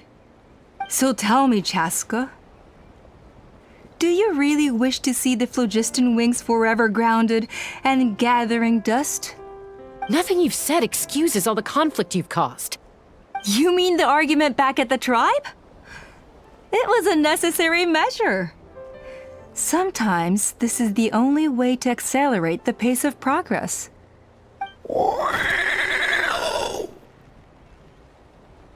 Is a mother harming her children when she coaxes them into swallowing a bitter pill? Of course not. It is a brief moment of suffering for the greater good, and the child would come to understand this in due course. The phlogiston wings are that bitter pill. We will never progress as a tribe if we cling to the scraps the Cucusaurs offer us. Once the people have embraced the phlogiston wings, they will never look back. Even if they learn how the refined phlogiston is sourced. They will convince themselves that the sacrifice of a few Cucusaurs is a small price to pay for our dominion over the skies. But this I had not anticipated. I barely had the chance to introduce the phlogiston wings to the tribe before you found this place. Your plan was hardly foolproof. Yet, it can still be salvaged. Chasca, traveler, you are the hope of humanity. I'm sure you have your doubts about my methods, but know that my love for humanity and for Natlan is genuine. You know me, Chasca. And you know that I've always treated everyone in the Flower Feather clan as my own children, as fellow humans. Surely you can understand my perspective. Hey, quit the quips! This is serious! Opa, Natlan doesn't belong to humans alone. And truthfully, neither do I.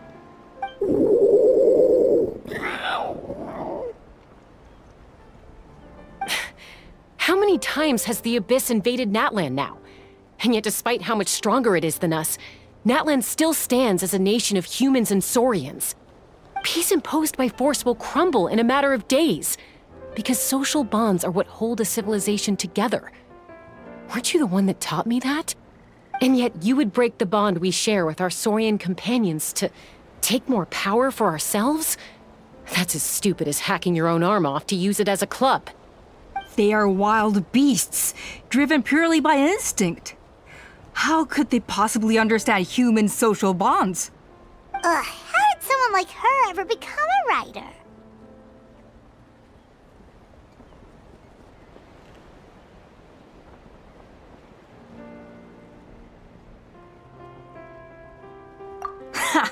You overestimate them. They bow to the strong and shun the weak. That's all there is to it. They never gave Tepal a second glance when he was at his lowest, nor me when I returned injured from the Cinder City. It's all about survival of the fittest for them. Plain and simple. They obeyed me once I proved myself stronger than them, but the moment it serves them better, they'll abandon me in a heartbeat. You're wrong, Alpa.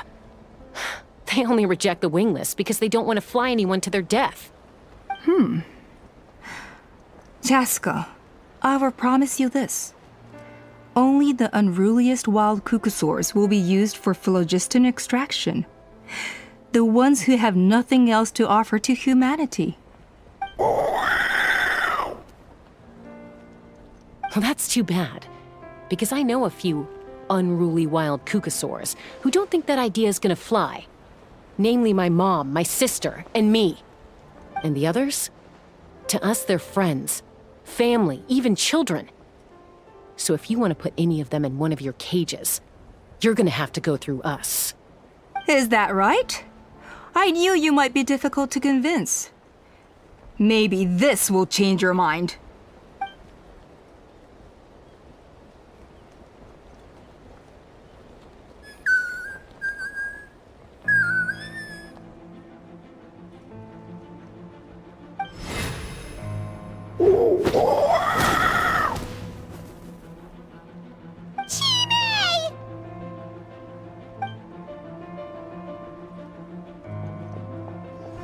Alpa! Careful! Don't make any rash decisions. Unless you want to see her suffer. Oh no, that's one of the extraction cages! I told my subordinates to take control of the tribe while I was away. Luckily for them, our strongest warrior and our most powerful ally aren't there to stop it. Take control? What are you planning to do with Mutota and his supporters? Merely accelerate their inevitable downfall. They cannot stand in the way of progress forever. It is not the move I wish to make, but I'm afraid you and your friends force my hand. And since you insist on imposing me too, I have no choice but to keep you here until the dust has settled. So that's what you meant by I just want to talk. You never intended to negotiate. You just wanted to stall us. No, Chasca. I genuinely hoped I could win you over. You are the strongest warriors we have. Put down your weapons, and I promise you that no harm will come to this young Saurian. I just need you to stay here for the next couple of weeks or so, while my people consolidate their power. Then, I will give her back to you, and you'll be free to leave.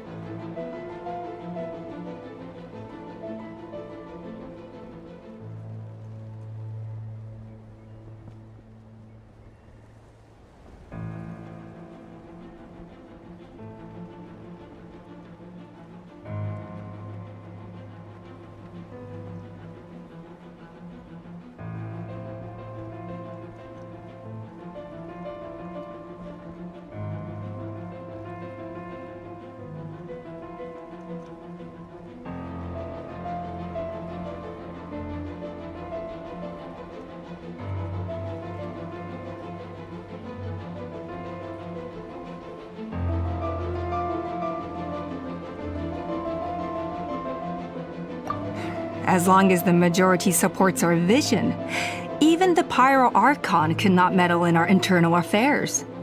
Your vision is deranged, and the Flower Feather Clan will never support it. You sure about that? Then wait here and see. Time will tell.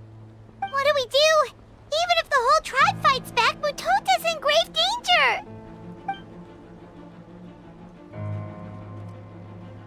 Stop delaying the inevitable! Drop your weapons and get into the cages, now! She's still holding Chime hostage. Is there really no other way?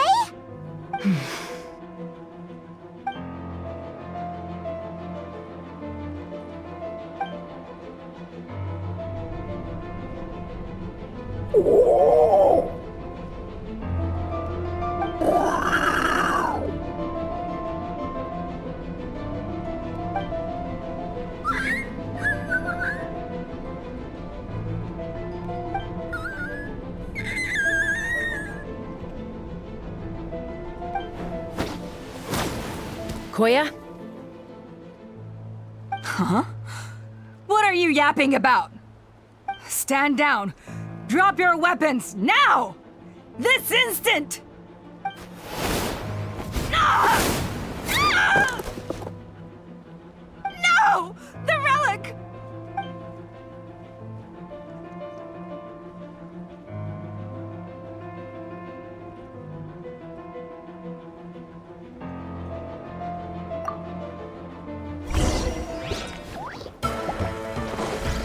Knock him down. Let's fly! Bullseye! Locked on! Bullseye! Give up, Alpha. Smash We're those squished. negotiating my Which will way it now. be? And this ain't your strong suit. Just shut up! Help! Anybody? Hey, something's up with this relic!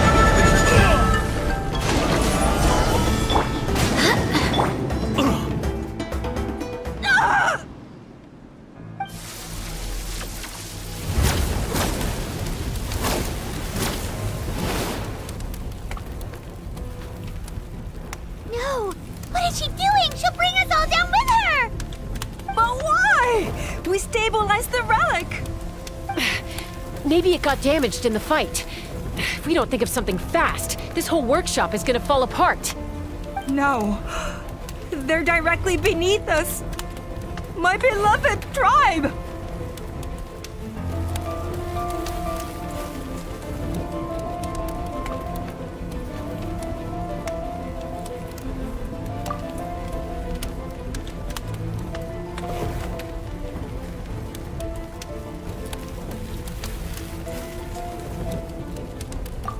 Okay,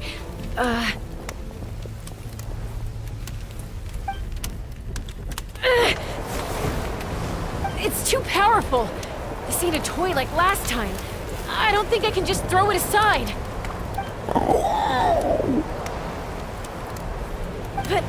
But we need to get it far away before it explodes. Then the tribe will be safe, and so will this workshop. Koya, remember when we were kids? Come on, let's take this thing high up into the sky.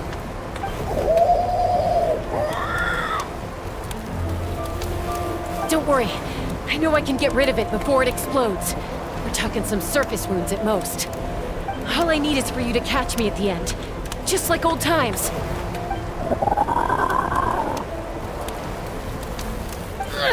I can't hold it back anymore. We have to go. Don't be insane!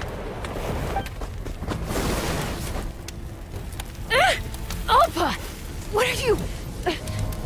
You're a fool, Chasca! Why would you choose such a risky solution? We cannot entrust the safety of our tribe to this wild Saurian! I'm the fool. You really think you can stand a better chance than me? Sure, it may be asking too much for an ex-wingless to escape the blast radius in time.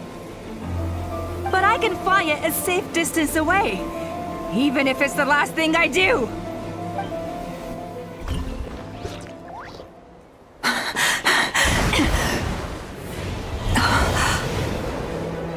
Here, this should be high enough to save the clan.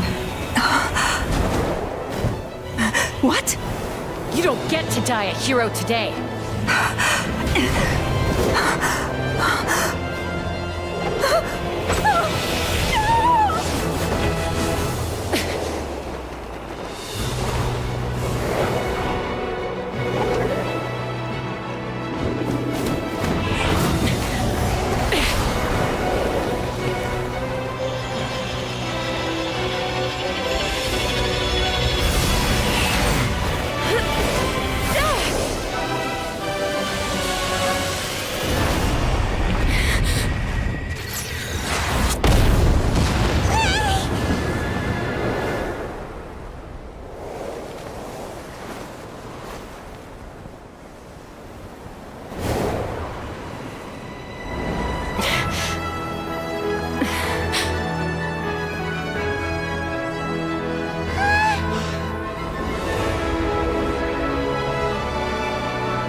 Koya, are you hurt? Let me take a look at you. What do you mean, I'm fine? Didn't I tell you to catch me on your back? Why did you try to shield me from the blast?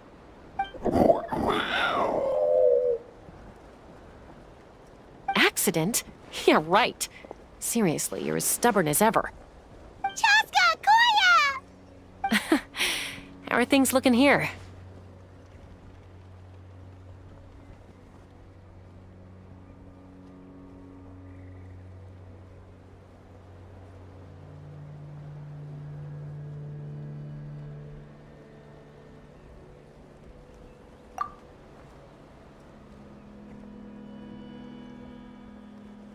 I think that's putting it mildly. I owe you one. Again.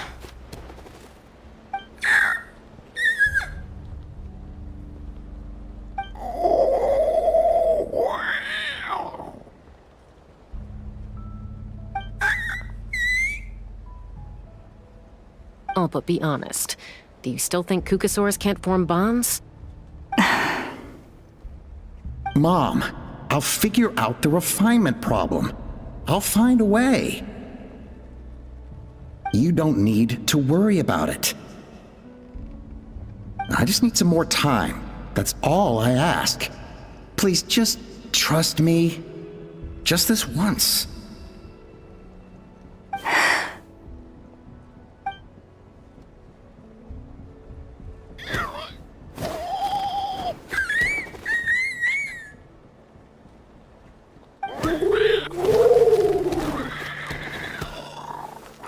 The Flower Feather clan yield to the strong. And it's up to the winners to define what strength means.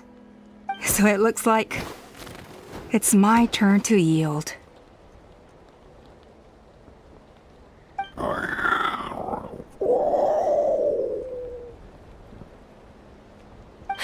Koya! Koya!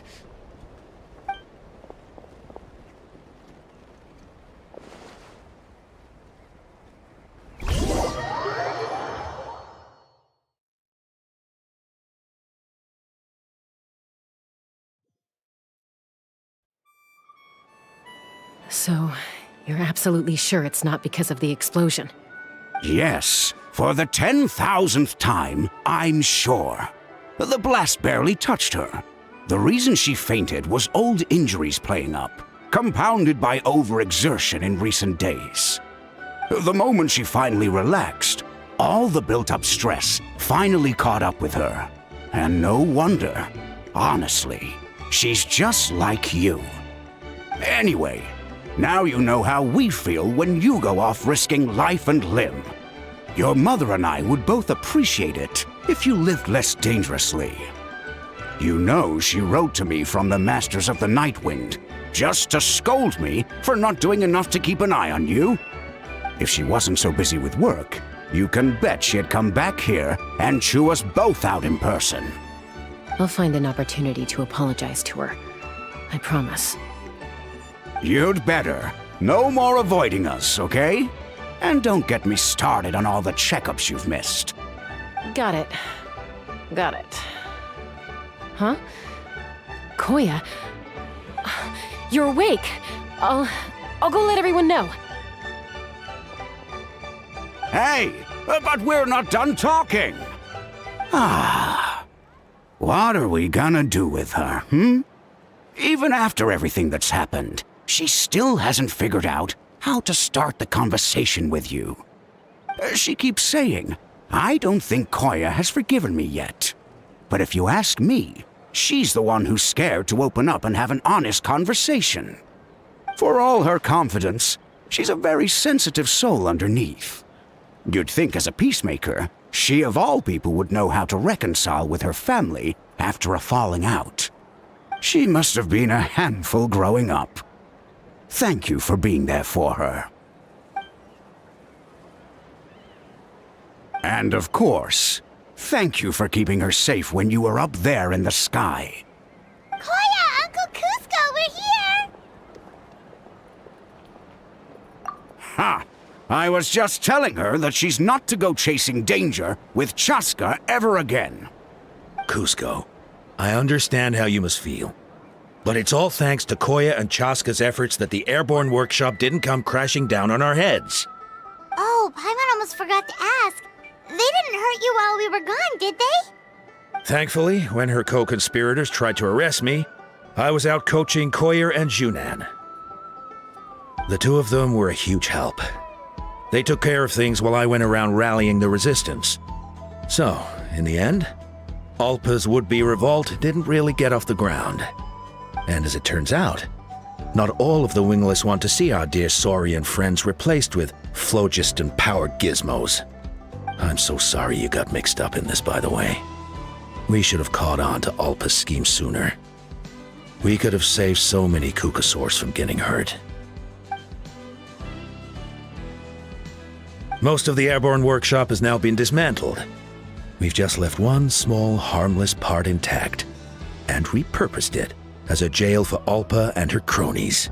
Let's see how they like being locked up in a sky prison.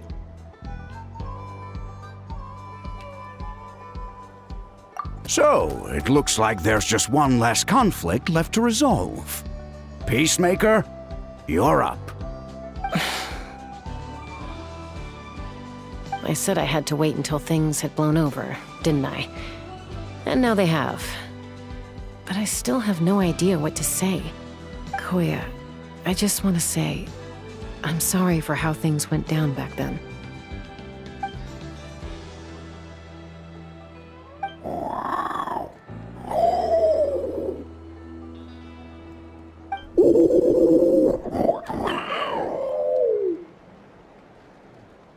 Huh?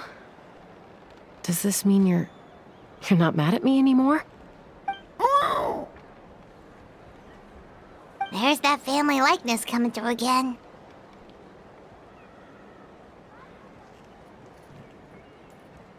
But that day, when we ran into each other...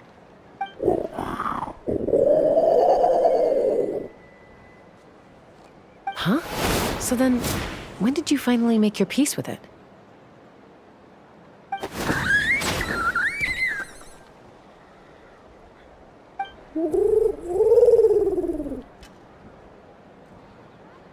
Oh, it's Chime and Chimpu! They're here too!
Master Scorched, what could it be?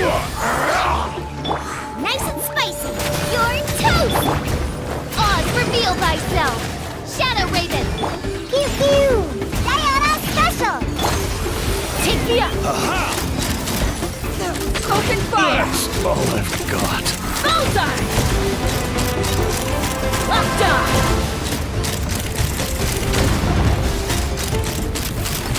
Giddy up! Gooba, get them! Eat this!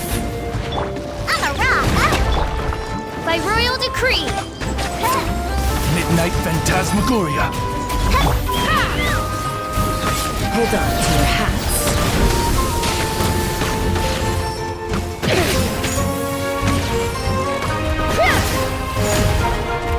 Let's run! Lockdown! Open fire! Lockdown! Cool it down a notch! Open fire!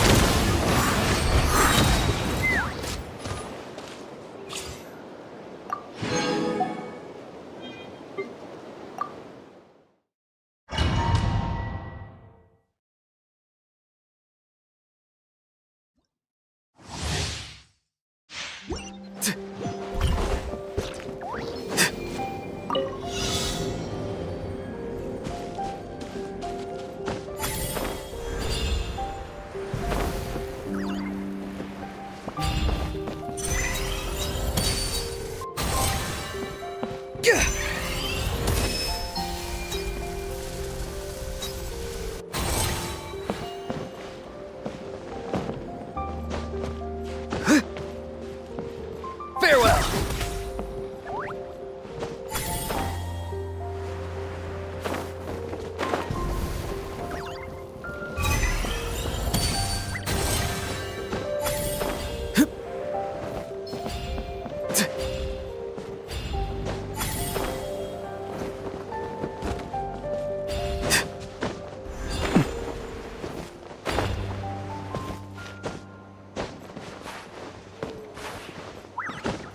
Look up!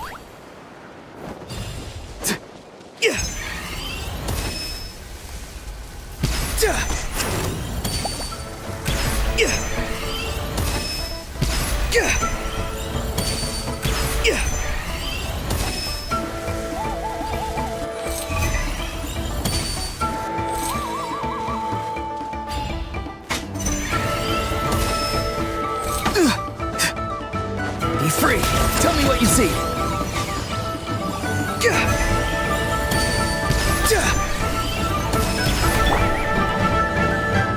Rain outlines your fate. Ring cutter. Oz, reveal thyself. Absorption test. Animal hypostasis. Farewell!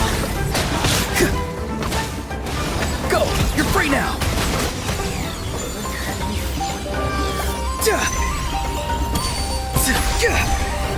No, my sword! Witness the power of Guwa!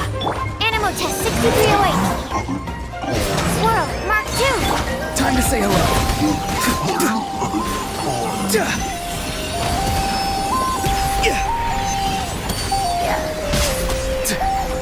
Something's wrong. Farewell! No, my sword! Ring cutter! Shadow Raven, let night fall.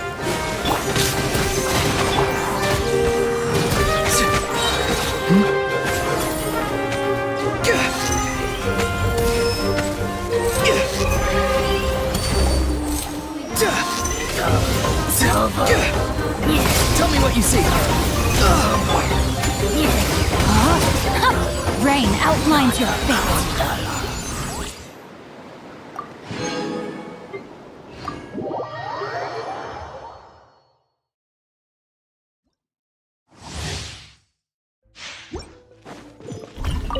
Time to act. No, my sword! Absorption test. Enhanced animal module 75. Let me weave you a verse. Midnight Phantasmagoria. I summon. Eyes on me!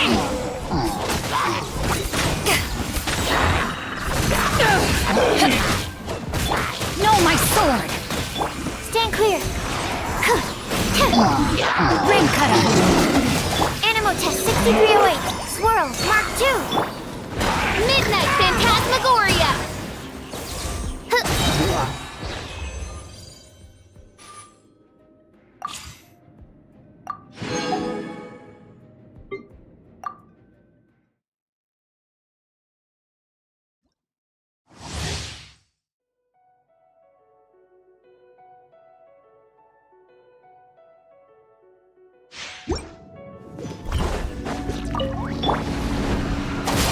I'll settle this! Nice and spicy. Hey-ya!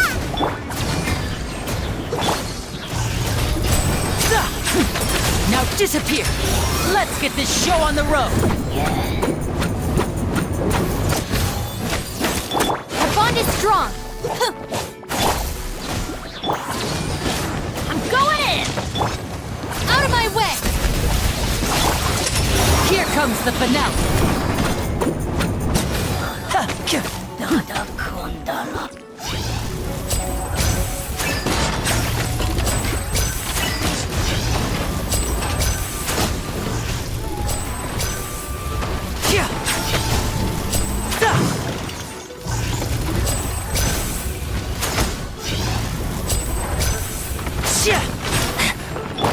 Teamwork is dreamwork! Eat this!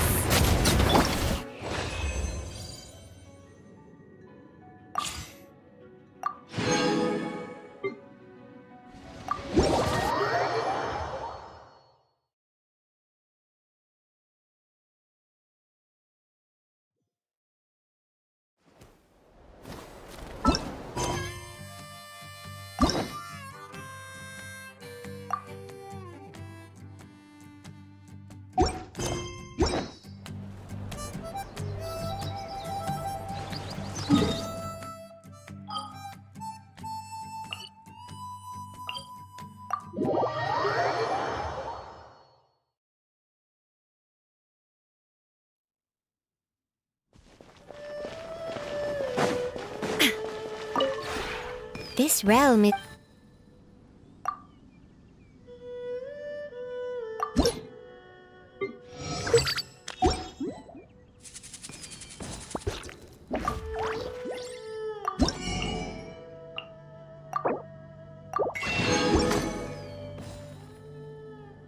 If you ever had...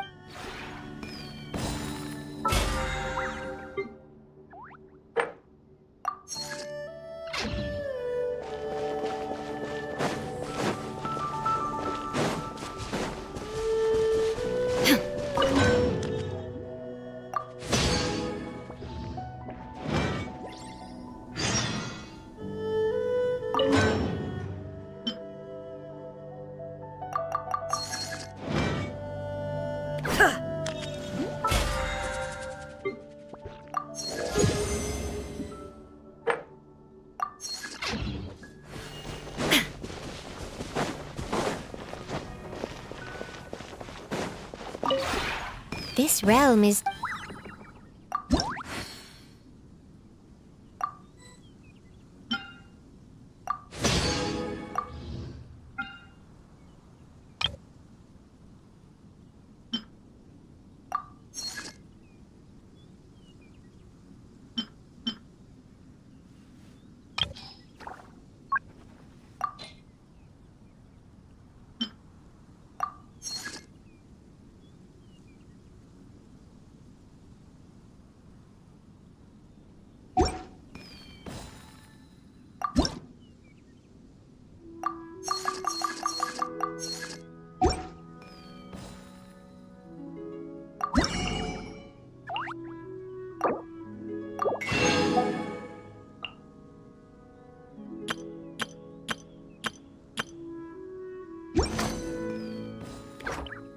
If you ever have it...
This realm is...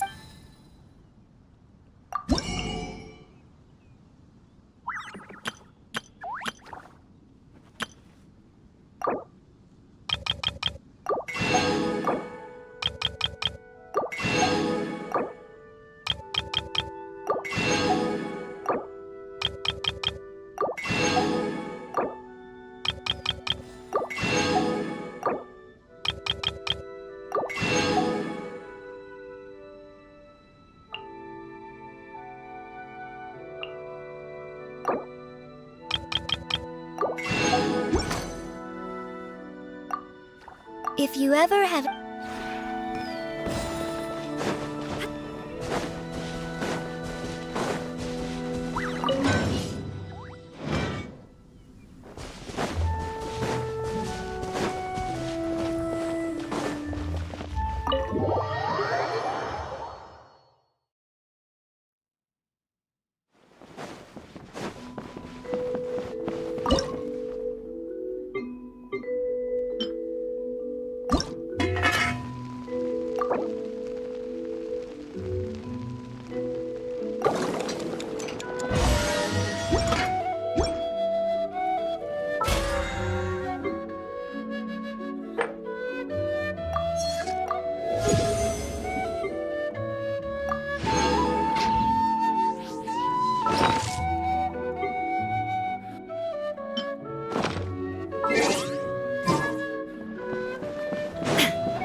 Inactivity serves no purpose whatsoever.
The world remains constant over the centuries, but human life is like the dew at dawn, or a bubble rising through water.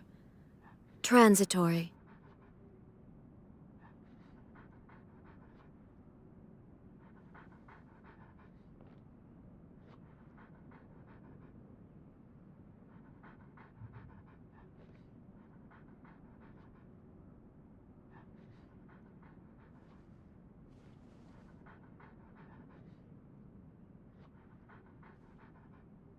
Inactivity serves no purpose whatsoever.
All the world holds dear is but a backdrop of constant motion.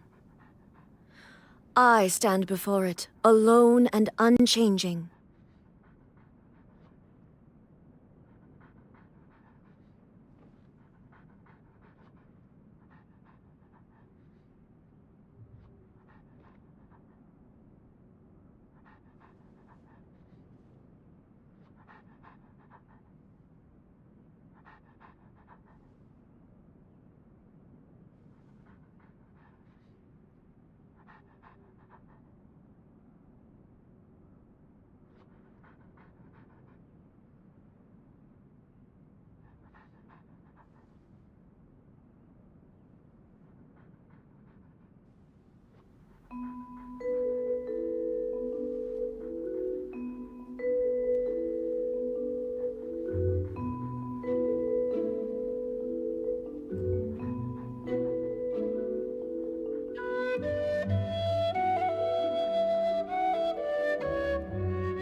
The world remains constant over the centuries, but human life is like the dew at dawn, or a bubble rising through water.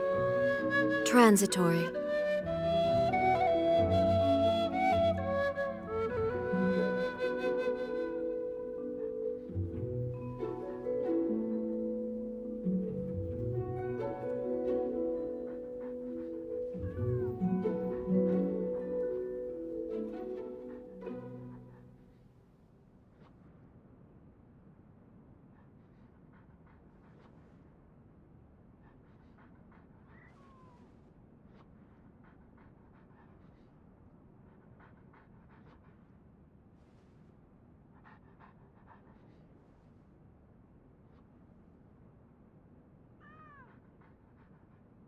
All the world holds dear is but a backdrop of constant motion. I stand before it, alone and unchanging.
Inactivity serves no purpose whatsoever.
The world remains constant over the centuries, but human life is like the dew at dawn, or a bubble rising through water.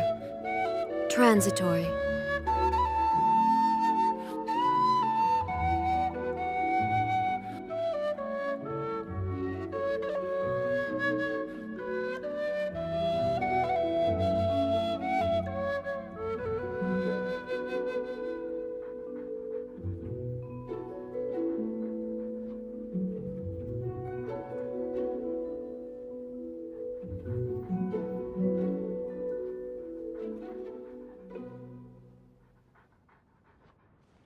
Inactivity serves no purpose whatsoever.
The world remains constant over the centuries, but human life is like the dew at dawn, or a bubble rising through water.